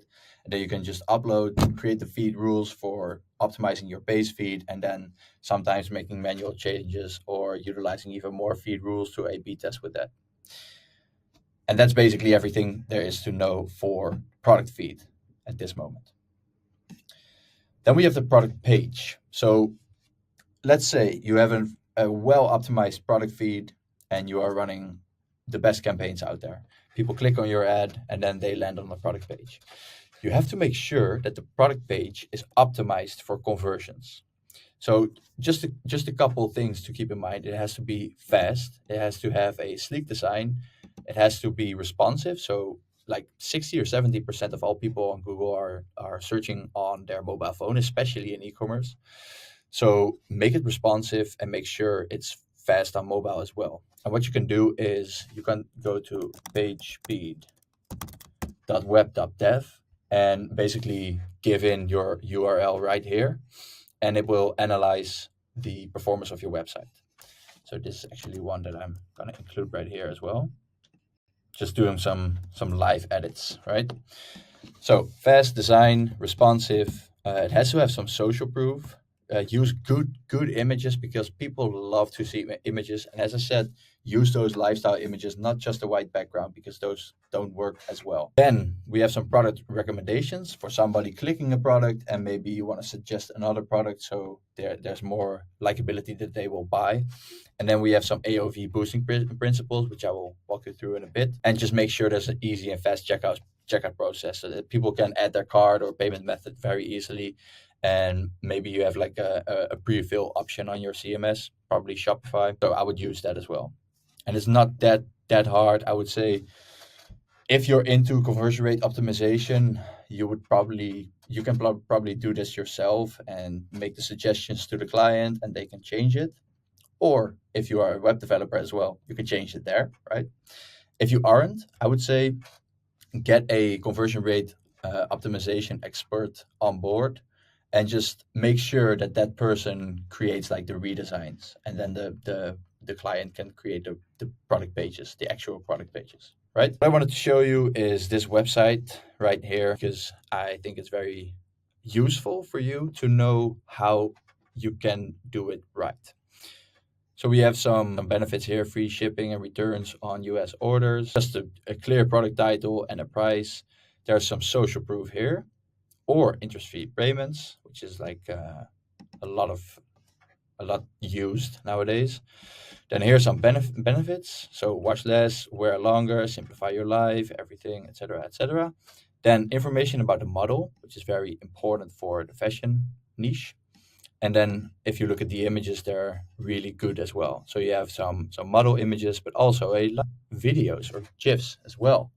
So I think we can learn a lot from this product page. Then we have a size, which we can select, and then the add to cart pops up. If we click that, they have these AOV, average order value boosting principles. So you can save $25 if you buy a 3-pack. And people like saving money. So if you click shop now, you can add 2 others, or like you have the 3 packs right here. You can choose t-shirts that you want, and you can basically increase your order value right there. Then you have some features and benefits. So free shipping, 30-day money back guarantee. Then it's odor resistant, temperature regulating, fast drying, anti-wrinkle. And then we have some details about the product itself, and some extra information. Here's some social proof. So I think we can learn a lot from this product page. Here's some extra social proof, reviews from people who bought something here and are very happy. So this is a best practice as well. So yeah, I would say, and here some more social proof, I would say use this product page or like the bigger brand product pages as some kind of a template or a wireframe, and then you can increase those conversions and the average order value of your orders. That's it about the product page. And that's basically everything there is to know for now in terms of the essential Google Shopping guide for 2024. Cool. So we have some shopping ads running and we are tracking everything. So we are probably good to go, right? We're gonna wait with these, we're gonna wait for the performance for like 1 or 2 weeks, but we wanna know which budgets and which bidding strategies to use at what point. So in the next topic, I'm gonna cover everything there is to know about budget and bidding management within Google Ads. What's up everyone? Welcome to the Budget and Bidding Management Guide for Google Ads. And in today's video, I'm going to show you exactly step by step which campaign type works with which bidding strategy to use, and which targets to set to increase sales and profit within Google Ads. For those who don't know me, my name is Floris van Vleuten. I am the owner of Amplifize, which is a Google Ads agency where we help scale e-commerce brands basically throughout all the world. So we have clients in the US, Canada, all over Europe, and we're running campaigns for our clients to help them grow. Without any further ado, I suppose we get right into the tutorial where I basically walk you through the entire document and through the entire matrix. And I actually made this whole board available for everyone. So in the description or around the video, you can find a link. And if you click the link, you get redirected to this board where you can make comments as well. So if you have any specific questions, just ask them within that board or in the comment section, and I would be happy to answer those. So let's just minimize my face here. And we basically have 3 types which we are going to cover today. 3 campaign types. The first is a search campaign, the second is a shopping campaign, and last but not least, we have a performance max campaign. All with like exceptions to the rule and everything, but I will explain everything step by step so it will all be clear for you in a moment. So we're going to start out with the search campaign, right? So as I said, it's a budget and bidding management guide. So I won't be showing you how to conduct keyword research, how to optimize your ads effectively. So I'm going to give you some suggestions, and that will definitely help with optimizing your campaigns. But if you are looking for more in-depth information on how to optimize specific campaigns, you can have a look at either my LinkedIn or my YouTube channel, because I give those tips out there. So you have a search campaign, right? And depending on the maturity of your account, you either have no conversions or you already have some conversions. So I created this matrix. And in the matrix, I basically noted everything that I know about how the bidding and budgeting works within Google Ads. And of course, there are exceptions to the rule, and sometimes you could try a different strategy and it will even work better than the strategy that I've included in this entire matrix. So I would say take this as like your base knowledge and then experiment and optimize yourself. Cool. So we have the search campaign, right? If the search campaign has more than 30 conversions in the last 30 days, the campaign is basically eligible to utilize smart bidding to the fullest. So if you have more than 30 conversions, the answer is yes, and you can set a target CPA or a target ROAS. And the best practice here is to set the target based on the data from the last 30 days, because you already have conversions, you know what the CPA is, you know what the ROAS is, and then you can set a target based on that. Little side note to make here is that it's very important not to use a smart bidding strategy when you are using a branded campaign, when you are basically using branded keywords from literally your brand. It would probably be better to use target impression share or maximize clicks or manual CPC. However, if you set the target ROAS and you analyze the performance for 1 or 2 weeks within this search campaign, you either have a ROAS that is above target or a ROAS that is below target. So let's say, for example, you set a target of 300% and the return on ad spend in those 1 to 2 weeks is 200%. Then you know that Google isn't ready. Google isn't smart enough to give you the results that you set as a target, and you also likely see that the spend is a little bit down. So if you spend, let's say you set a target, you set a daily budget of $100, it will probably spend like 70 or 80 in this specific case. So let's say your target ROAS is 300% and you're hitting a ROAS in performance of 200%. Then what you need to do is increase the performance, obviously. And how you do that within a search campaign is to improve the creatives, because creatives are being used in the search campaigns, like image extensions, the other extensions that we have, like the call out, the site link. We have some brand names that you can include and all the other things, right? So first step is to improve creatives. You can improve the ad copy as well. Use ChatGPT or think about good ad copy for yourself. Think about benefits, not about features for your product, and basically try to write the best ad copy out there. And you can basically A/B test with this. You can also revise your keywords, as I stated right here.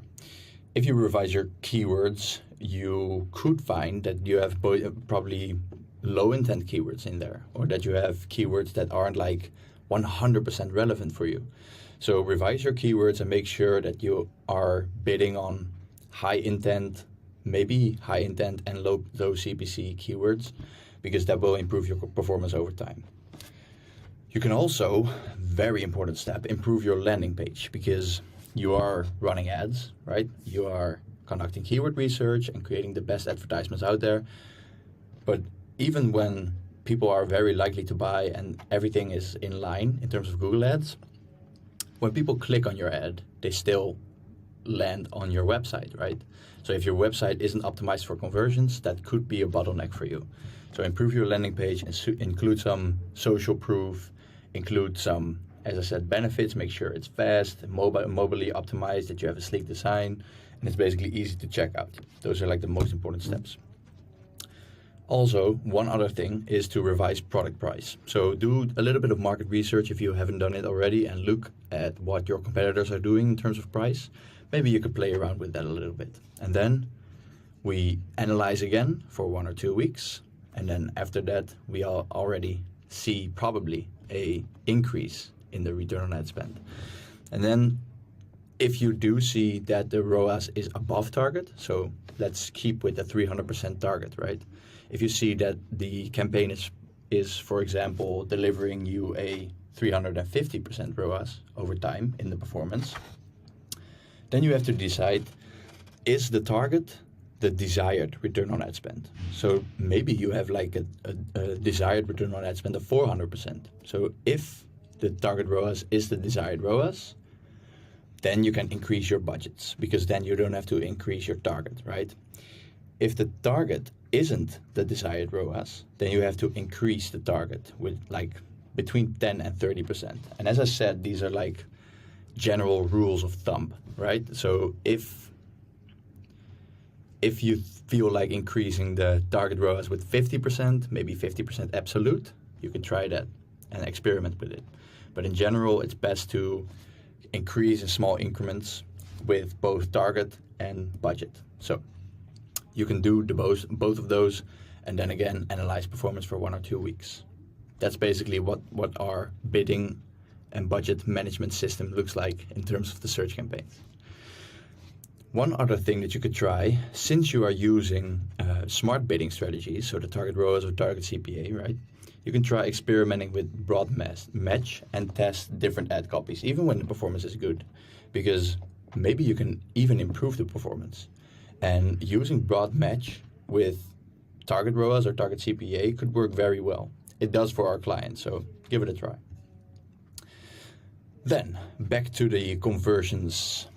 If you have less than 30 conversions in 30 days, and then you need to decide if you have little time, either little time or a lot of keywords to optimize, right? So less than 30 conversions, okay. If you have little time or very many keywords, yes, then you set maximize clicks with a CPC bid cap. And you cap it at like the top of the page bid, which you feel comfortable by, right? And make sure your budget is also enough here, because in an ideal situation, you would get between 50 and 100 clicks a day, because you want to get in one conversion a day. And if you have like a 1 to 2% conversion rate, which isn't crazy, you have to have like 50 to 100 clicks. So set enough budget, set the CPC bid cap sufficient, and then you'll probably see some conversion in the account, and over time you can go into the target ROAS, target CPA, right? If you have a lot of time and you don't have very many keywords to optimize, you can try manual CPC and manage the bids of every keyword manually.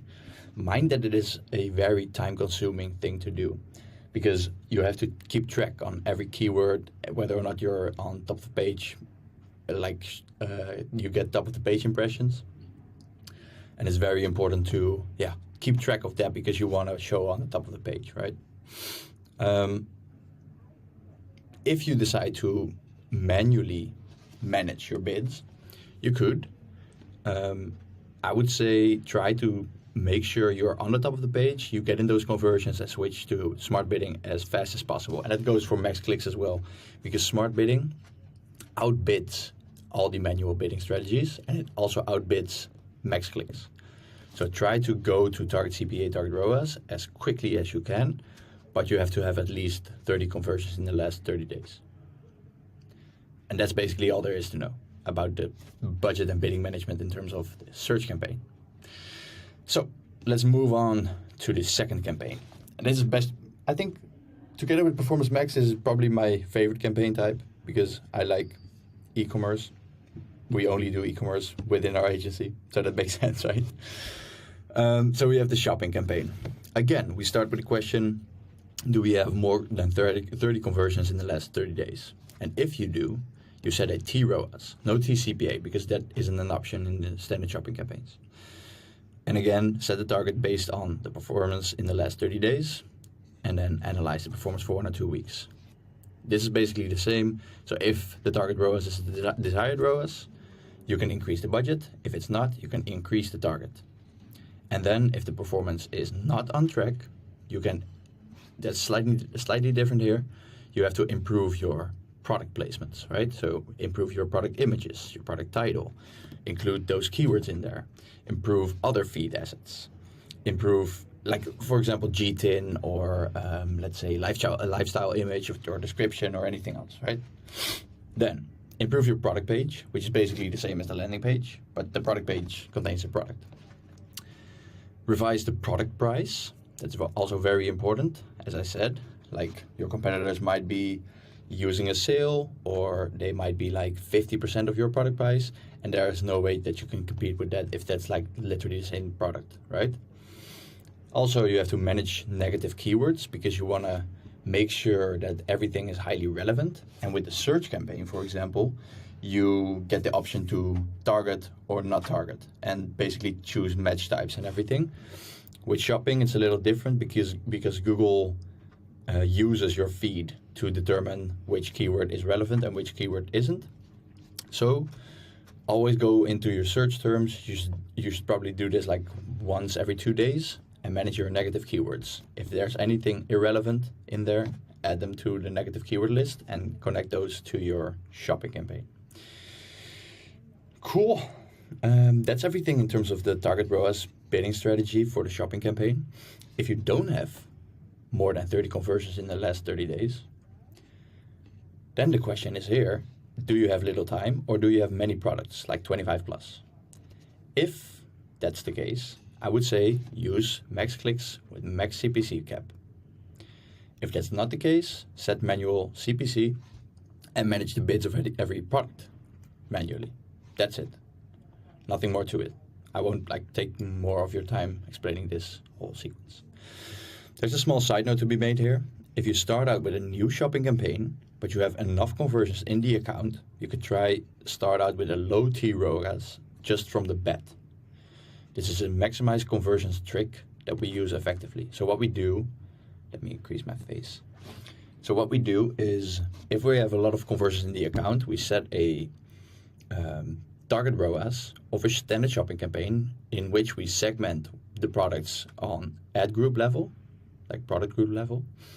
And then Google sees that as, okay, we want to hit a ROAS of at least 40%, which isn't profitable if you would hit the 40%.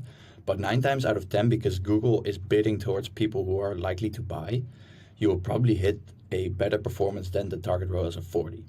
And then once you did that for 1 or 2 weeks, you can go over this bidding strategy and set the target based on the performance for the last 30 days, which could be 300%, 400%, whatever it is, right? And that's everything there is to know about the shopping campaign. Cool. Now we move on to probably the most used campaign type and the most spent on campaign type from 2024, year to date. And we basically start out with the same questions. Do we have 30 conversions in the last 30 days? But there are a couple, I would say, big notes to be made here. Because if you have conversions in the account, you can start off with a smart bidding strategy. Let's say you have 30 or 60 or 100 conversions within the last 30 days within the account and not within a Performance Max campaign. Then you can start out with smart bidding as well, and it might work. There's a very high probability that it will work because Performance Max is a very powerful campaign type. If you don't have any data in the account whatsoever, you have to decide, does the order value of your orders vary? So for example, you have one order that's $50, one order that's $150, one order that's $300.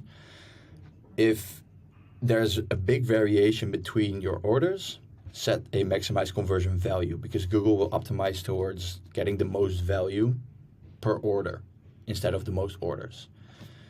If you have an average order value that's I would say the order value across 90% of all orders, then set a maximize conversions bidding strategy, because then Google will optimize towards getting the most orders for your budget. Small side note, if you don't have any data whatsoever and you don't have any idea of if you have a varying order value, just use maximize conversions, because maximize conversions will probably get you more conversions, and more conversion data equals a smarter account, which equals better performance over time, if that makes sense. If you set a target CPA or target ROAS based on the performance of the last 30 days, and the ROAS is not on target, again here, improve creatives, add copy, keywords, landing page, product price, and exclude bad placements, which you probably should do from the start. So exclude all app placements probably, and exclude all kids channels. And you can do very easily with a Performance Max exclusion form. You can find it online. Actually, I will include it in the description of this video, so you can go there and exclude any bad performing placement or keyword that you want to exclude from your Performance Max campaign. Cool? And leverage the Insights tab, because Google gives limited insights, but the insights that show in the Insights tab are getting better and better. You see which keywords are performing and which keywords aren't. You see the creatives and the creative performance and everything. So leverage the Insights tab and base your decisions out of that. Side note, make sure you have at least enough budget set to the performance max or it won't work. If you just set like $10 and your like an order will probably cost 30 or 40, you won't probably get any conversion and it will just spend. Try like 2 times of the CPA at least as your daily budget and give it at least 2 weeks. So have a little bit trust. If you have good product pages, if you have a good feed, good images, everything, this will probably get you conversions. Wow. 18 minutes. That's crazy. Now that we got that out of the way, it's time to set up some extra remarketing campaigns because people are clicking on your ads and maybe they're landing on your product page, but not everyone buys on their first visit, right? So we want to set up some extra remarketing campaigns. And in the next topic, I'm going to teach you how you do that exactly. Dear valued viewer, welcome to this Google Ads Guide. And in today's video, I'm going to walk you through the exact steps that we take and the information that we teach our team members in order to run proper Google Ads remarketing campaigns. So let's dive right into it, right? So how to master remarketing so you force conversions out of your previous website visitor. To give you a small introduction, remarketing in Google Ads is a powerful advertising tool that allows e-commerce businesses to show ads to users who have previously visited your website. So imagine somebody viewing your product, particularly on your website, but not buying it, not purchasing the specific product. Remarketing enables you to basically chase down that visitor and show him or her ads like around YouTube or the Google Display Network in order to get that person to convert. So you could like show some unique points that the product has, for example, which you didn't show or didn't showcase enough on your product page, and basically try to get more touch points in order to get the conversion, right? So whether you're aiming to increase sales, boost registrations, or promote awareness of your brand, remarketing can be a strategic component of your advertising. It provides timely touch points to drive your previous visitors back to your website and complete a purchase or another action, like I said. And here's just a small picture, a small infographic on how this works. So you have a visitor, he comes to your website, the visitor leaves without purchasing anything, and then you can show your ads on other websites, just like YouTube, for example. If you do this properly, there is a very high likelihood that the person will convert. So let's see what we have to cover in this video. We got the introduction, right? So now what we got to do is understand remarketing. Then we're going to set up the remarketing campaign and we're going to optimize the campaign and conclude everything in one pager. So it's just a short 4-page document. I will include it in the description so you can view it later and sit back and relax, maybe take some notes as well. And let me just dive right into everything that is important to know in terms of remarketing.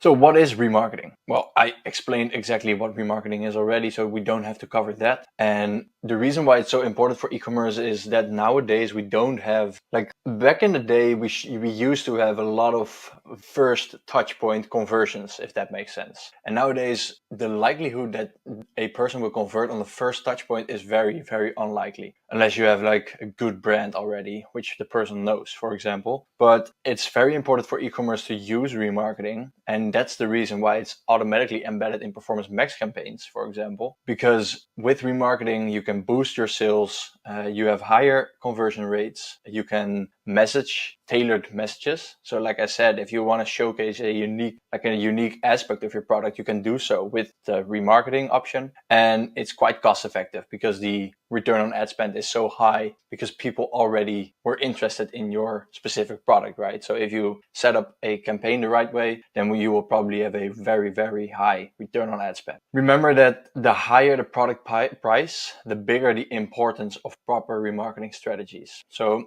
I covered this in another video. You can watch my YouTube channel for it. But if you have like a very expensive product, you have to think of a funnel. And if you have a very cheap product, people could buy it, people could purchase it like impulsively, right? With a product that's like $500 or $1,000+, people won't buy it on their first visit. So the higher the product price, the bigger the importance of your funnel and of the remarketing at like the top or the bottom of funnel aspect of it. So how to set it up? First and foremost, the most important thing is that you have to have a remarketing tag. It's basically the Google Ads tag. It's super easy to set up, but people are still doing this wrong. I see it in accounts where, for example, the Google Ads remarketing tag doesn't catch the right product ID on product pages. So that could be a huge mistake, because then you are shooting the wrong ads to the wrong people, right? So what you want to have is you want to tag your website for remarketing. So you go to your Google Ads account, to settings, to audience, and then to audience sources, and your Google Ads tag is right there. You embed it in your website, whether it's Shopify, WooCommerce, or any other platform. You just embed it right there, and you make sure it fires right. You can check if it's working properly with Google's Tag Assistant, which is a Chrome plugin, and then you can see also if the right product IDs are firing. And you just have to see if the product IDs are matching Google Merchant Center product ID. I'm getting into like the bottom of the information right away. I hope you don't mind, because I just like being quick and giving all the information up front. So that's what you got to do. If you do have any questions in between this video, you can shoot them on LinkedIn, or you can drop them in the comments, and I would be happy to answer and help you a bit further. After you have the Google Ads tag, right, there's a bonus step in between, which isn't stated in the document, but you can connect your Google Ads account to Google Analytics. And within Google Analytics, you can create audiences as well. So that's a bonus tip. Besides that, you can create remarketing lists in the Google Ads account. So what you do is, for example, you create one audience that says all visitors. Then you have specific product page visitors, for example. So you can target the specific product page visitors for the product that you want to remarket, for example. And you can also create a audience on the base of cart abandoners. So people who added something to their cart but didn't purchase. And you can also use other relevant events to remarket. So for example, you can create an event for if somebody searches 5+ pages, or if somebody goes to a category page, or if somebody visit your website for more than 5 minutes, for example. And there are like a lot of ways that you can build a remarketing audience, and you have to A/B test with this. I think it's very valuable, and I think remarketing is probably one of the most important aspects for e-commerce business. After that, you can create your campaign. And I didn't talk about like the product targeting yet, and I will start talking about that right now, because if somebody visits product page A, for example, you can literally just send that same specific product without setting up different campaigns manually. And you do so with dynamic remarketing. How this works is that you have to have the remarketing tag set up properly, and then you set up a campaign and you attach the feed to the campaign. It's not that hard.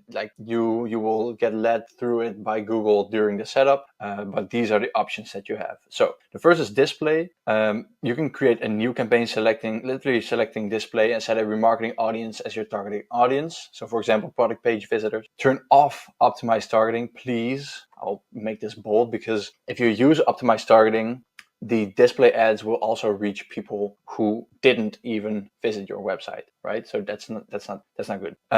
If you follow the prompts that Google will lead you through, you select your remarketing list, you define your bid strategies, and design your ads, and you can start running. The thing that I talked about with the dynamic remarketing is on the bottom of here. So with all these campaign types, think about adding a dynamic product feed to show products tailored to the previous website visitor. So this is just an easy step. It is like you get the option during the setup, so make sure you don't miss it, and you keep your eyes open for that. Then we have both YouTube and demand generation, which are basically the same, so I won't get into it too much, but YouTube ads basically works the same. Turn off optimized targeting, follow the prompts, put in your video, and add maybe a dynamic product feed. And for demand generation, it's exactly the same. You can set up demand generation campaign type exactly specifically for remarketing purposes. So that's a good one to use as well. Cool. And then we move on to the campaign optimization, right? So you already made sure your tag is working properly, and now you set up some campaign. What you can do for optimization is you can test with different ad design and different messaging. So create compelling ads that speak directly to your audience previous interaction with your website. So you can use dynamic remarketing to show ads that include products or services that your visitors viewed on your website. And what you can do, for example, is you create one YouTube ad with YouTube campaign. Sorry, you create one YouTube campaign with like 3 or 4 different YouTube ads, and you see which message works best. You can also play around a bit with bidding strategies, so target CPA, return on ad spend, and eventually you have to find what works best for your remarketing audience and goals. Keep in mind that you don't want to change up the bidding strategy too often. I would say if you're in the testing phase, try to change it, like change the bidding strategy once every 2 weeks tops, and change the target once every 10 days tops. Then we have list segmentation and targeting. So you have to continuously refine your marketing list based on performance and consider creating more defined lists and better targeting campaigns. Also a bonus one for those who are viewing the video and not just the document. If you are running remarketing campaigns, please make sure that you exclude the people who already purchased, because nothing is as annoying as viewing a product, purchasing the product, and then getting ads of that same product because you already literally bought the product, right? So exclude previous converters, at least for like 30 days, depending on your product, of course, from your entire campaign, and make sure you don't become that annoying advertiser.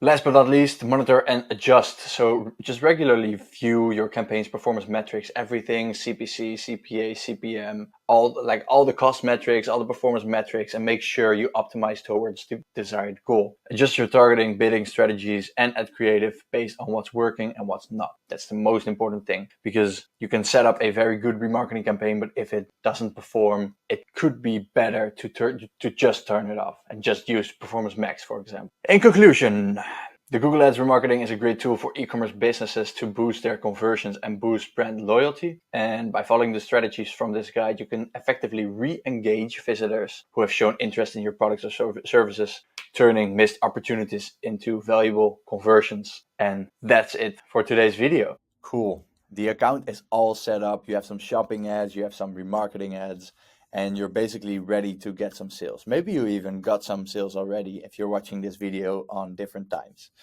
So now it's very important to know that you have your account set up right.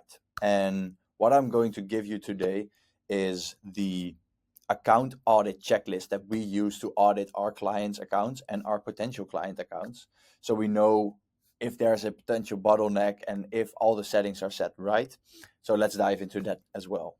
Doesn't every Google Ads advertiser want to have better conversion rates, more sales, and basically confidence in that the account is performing to its maximum potential? Well, in today, I'm gonna give that all to you. In today's video, we are going to cover the Google Ads account checklist that we walk through when auditing accounts for potential clients and existing clients. Because even though you could be a very good advertiser, you wanna have frequent checks on all the points of contact, like all the important topics that cover your account. So in today's video, I'm gonna walk you through the document that we use to audit accounts of our own. In case you don't know me, my name is Floris van Vleuten. I am a Google Ads agency owner where we help scale e-commerce brands with Google Ads, obviously. And in the past, I must say 4 to 5 years, I conducted a lot of account audits and I saw a lot of mistakes, a lot of the same mistakes actually.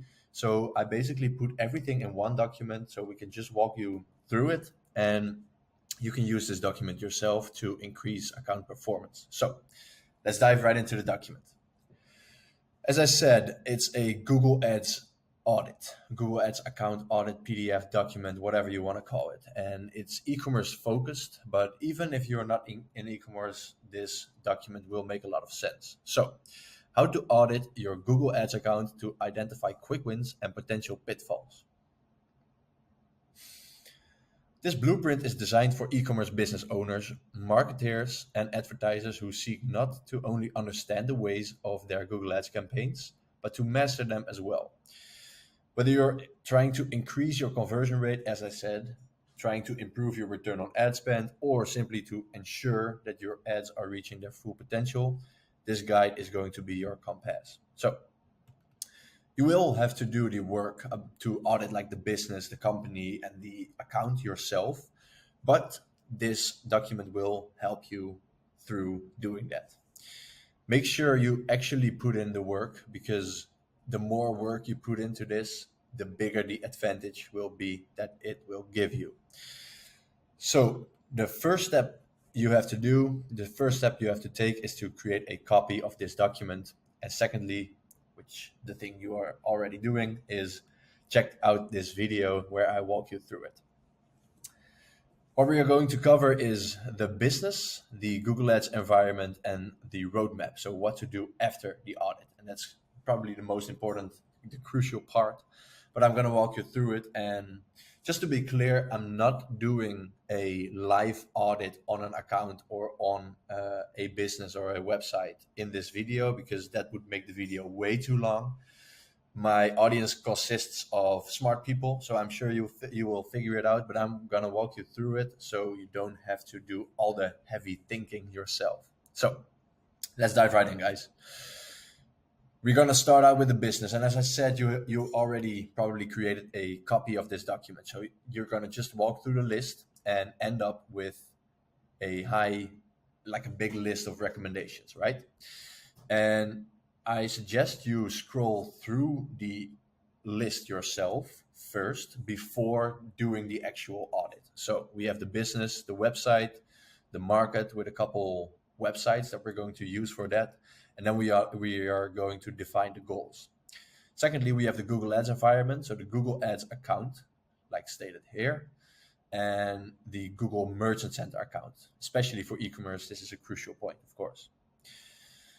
Then we have the roadmap, so what to do after the audit, and this is actually the part where you take all your notes. So what I suggest you to do is, one, of course, as I said, to create a copy of this document, but secondly, to open the document a second time in your browser. So you have one document opened where you can just walk through the list, and one document, pretty much the same document, where you're gonna note every finding that you see. And eventually you could get something like this: conversion tracking not working properly, remarketing tag doesn't fire, branded and non-branded campaigns are mixed up, and no CSS partner is being used, so we're missing out on 20% discount on product clicks, for example. So what you are going to do is to delete these things right here, and delete this part as well.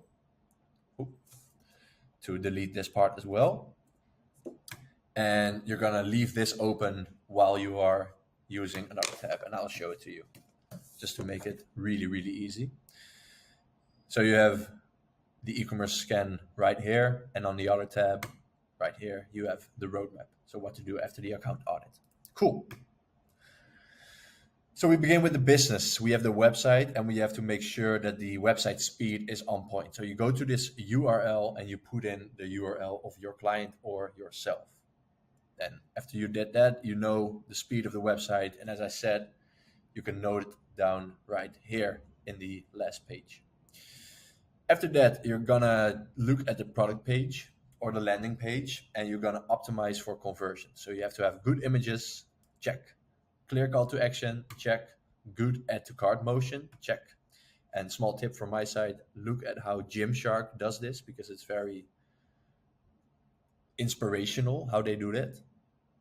And then you can as well, like Gymshark is doing this as well, gamify the average order value increasement. So they have like a gamification bar. You can look it up yourself, but they have like a gamification bar where if you spend more, you get either free shipping or a free gift or anything like that. Cool. Make sure the checkout is easy and convenient. So pre-fill information, make sure they can check out with any payment method. So for example, in Germany, a lot of people use PayPal or maybe even Klarna. I'm not 100% sure about that, but they are using PayPal. In Belgium, they're using Bancontact. In the Netherlands, they're using Ideal. So make sure that like the right payment method is accessible on your website. Just make it easy, obviously, and provide a one-time upsell offer to add to their order. If somebody is already in a shopping spree, you can suggest other products to them as well.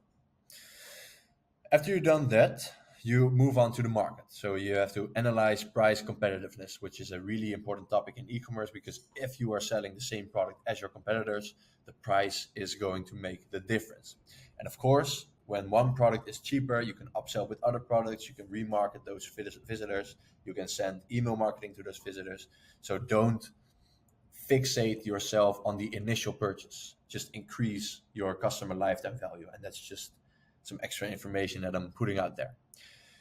So you can go to isearchfrom.com. I'll show you shortly how that looks like. So you can basically pick your country, your language of your client or of your own business, and just type in some words so you can view the Google Ads, the Google result page, to see the products that your competitors are advertising on, their price, their images, and everything. Once you've done that, you move on to Google Merchant Center. If you already set this up, you can go into Google Merchant Center, click Growth, and then click Price Competitiveness. And then you see the prices that your competitors are using on the same products and see how you compare to them. You can spy on competitors' ads, again with iSearchFrom, also with the Ads Transparency Center from Google. And you can see YouTube ads in there as well. So they just give you some ideas. And the same goes for the Facebook ads library and the TikTok ads library. So even though it's not Google ads, it's very important to see how your competitors are behaving in their market, in your market. The goals. So a good e-commerce company and a good client, a good marketeer, knows the goals that you are working towards. So you have to define clear goals and KPIs. You have to define a clear budget, maybe a clear scaling rule. So for example, if we are hitting our ROAS goals, we can increase the budget by 20% a week. And you have to define, in my opinion, some budget to experiment with, because there are a lot of campaign types that are that could be useful for you, but you don't know for sure. So you have to have, like, let's say 80% of your budget achieving your goals, and then 20% of your budget used for experimenting and basically expanding your Google Ads account. Done. Then you move on to the Google Ads environment, and this is where the real account audit starts. So we did the business, the website, the market, and the goals, and now we move on to Google Ads. So we start out with conversion tracking, the fundament for every Google Ads account. Is conversion tracking working properly? Did you debug all relevant conversions with Tag Manager debugging? And are the conversions set to the right importance? So you go to settings, you see, for e-commerce specifically, you see the purchase event, and only the purchase events should be set to primary and the rest should be secondary. This will all make a lot of sense for you guys, so we can move on to the next. Then we have campaigns, so the general campaign settings. Is there a logical campaign structure in place? Yes, there is, or no, there isn't. Is there a good naming convention for the campaigns or the ad groups? So for example, Netherlands, Dutch, or Netherlands, Performance Max, and a ROAS bidding strategy, for example. Just to make sure that if you are scaling your account, you know exactly what campaign type is doing what kind of performance and what bidding strategy it uses, so you can optimize better and basically see how everything performs together. Is the location setting for all campaigns set to location and not interest? Always check this, because I see a lot of brands doing this wrong. Are the campaigns meeting their goals? And if not, is there a strategy in place to increase performance? So if you have a return on ad spend goal and the goals are not being met, you have to probably improve your product feed, improve your product page, improve your website speed, and everything around that. If yes, is there a budget scaling rule applied? So like I said earlier, for example, the 20% increase time, like week after week. And is there enough budget set? So if you have a target ROAS bidding strategy set to a Performance Max campaign, and the budget is only set to 10 euros or $10 a day, it's probably way too low. So you have to check this as well.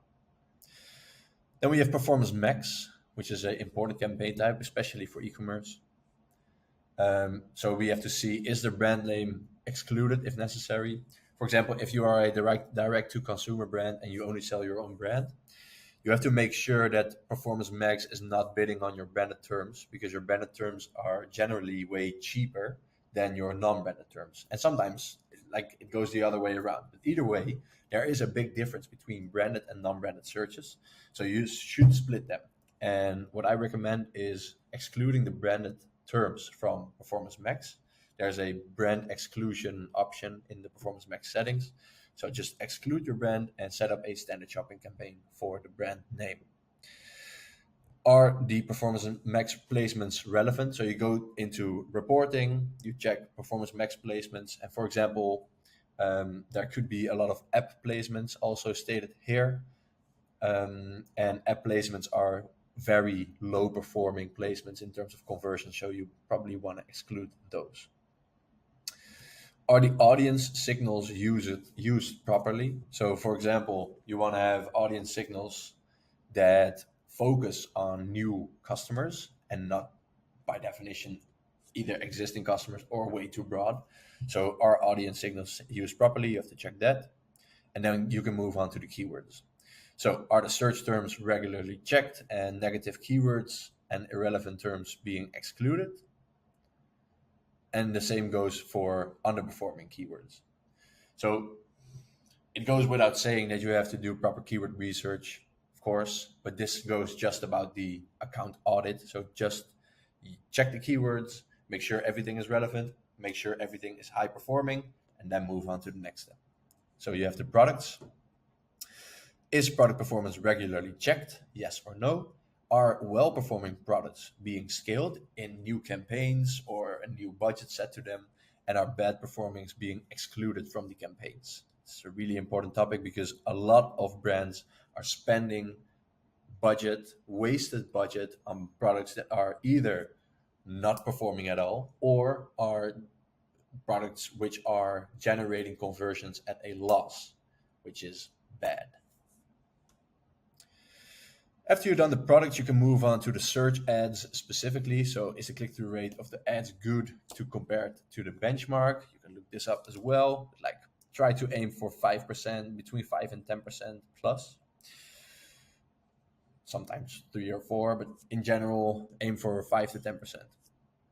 Are there regular A/B tests for new ad angles for responsive search ads? Are responsive search ads set up? Are dynamic search ads set up? You can check that as well. Are relevant extensions utilized? So image, business name, business logo, site links, callouts, structured snippets, call extension, if applicable, price extension, and promotion extension, especially with Mother's Day, Easter, Christmas, Father's Day, all the days that we have in the year, which are basically boosting your sales.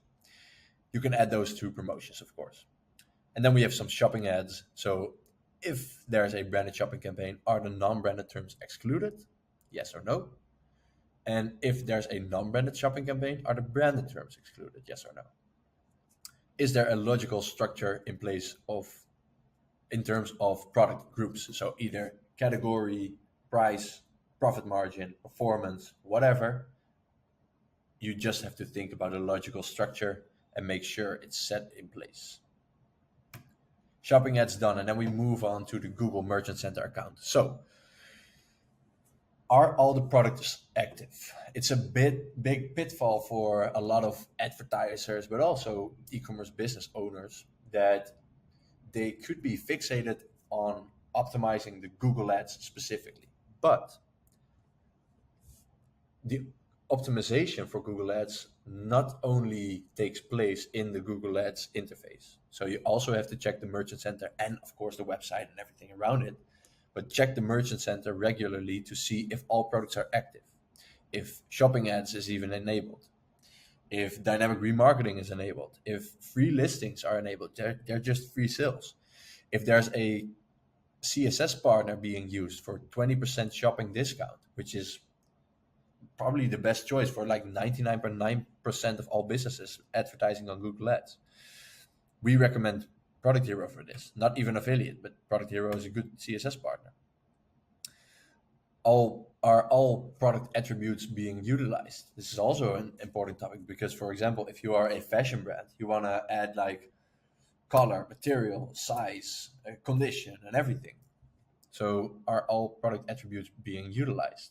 You have to have a good title. You have to include crucial keywords to that. And again, we come back to the keyword research, which is a really important topic. And you can use just the Google keywords planner for this, because the Google keyword planner is made for you to increase performance. So do keyword research, conduct keyword research, take out the most crucial keywords and bid on them in search ads, but also include them in your product titles to increase performance. Try to stand out from your competitors. So we had this website, right? The I search from website. If you go there and look for your product name, and not your brand name particularly, but your product name, you see what kinds of images your competitors are using. And if you want to stand out from them, you don't have to, like, you don't want to use the same product images as they are using. So no white background, simple product. Maybe you want to use lifestyle products, or maybe you want to use some other ways of advertising, and you want to stand out from your competitors, because that will make the difference. Even if you are like the third or the fourth advertiser or the fifth, people will click on you when you stand out. So that's a very important topic.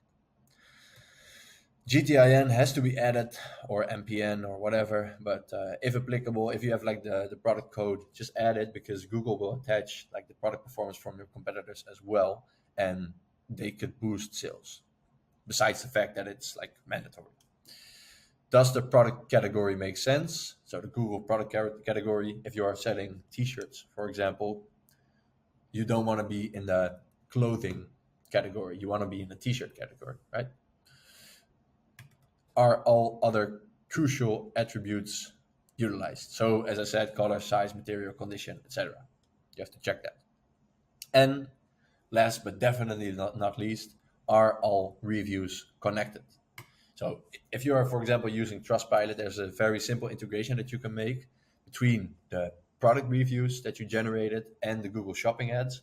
And if a potential customer looks up your product and he sees 5 ads with just one ad having reviews under it, that creates some social proof for it, and the person will definitely click that advertisement.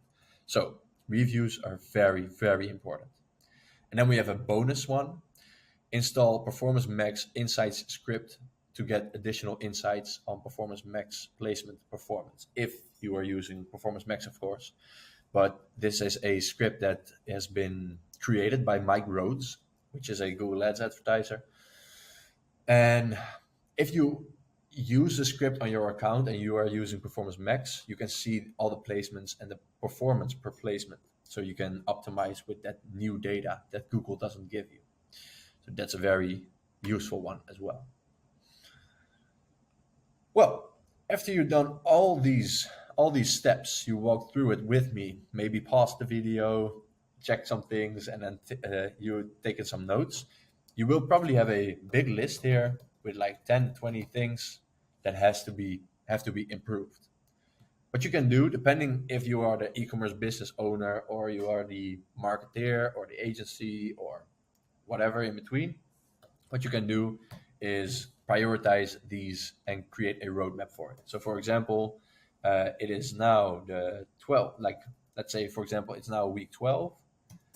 We do the audit, and then on week 13, we wanna, for example, create a task list for ourselves. So again, you have to put in some work, but it will definitely be worth it. Fix conversion tracking. Put keywords in product title. You want to add good product images. You want to check search terms regularly. Create a sequence for this.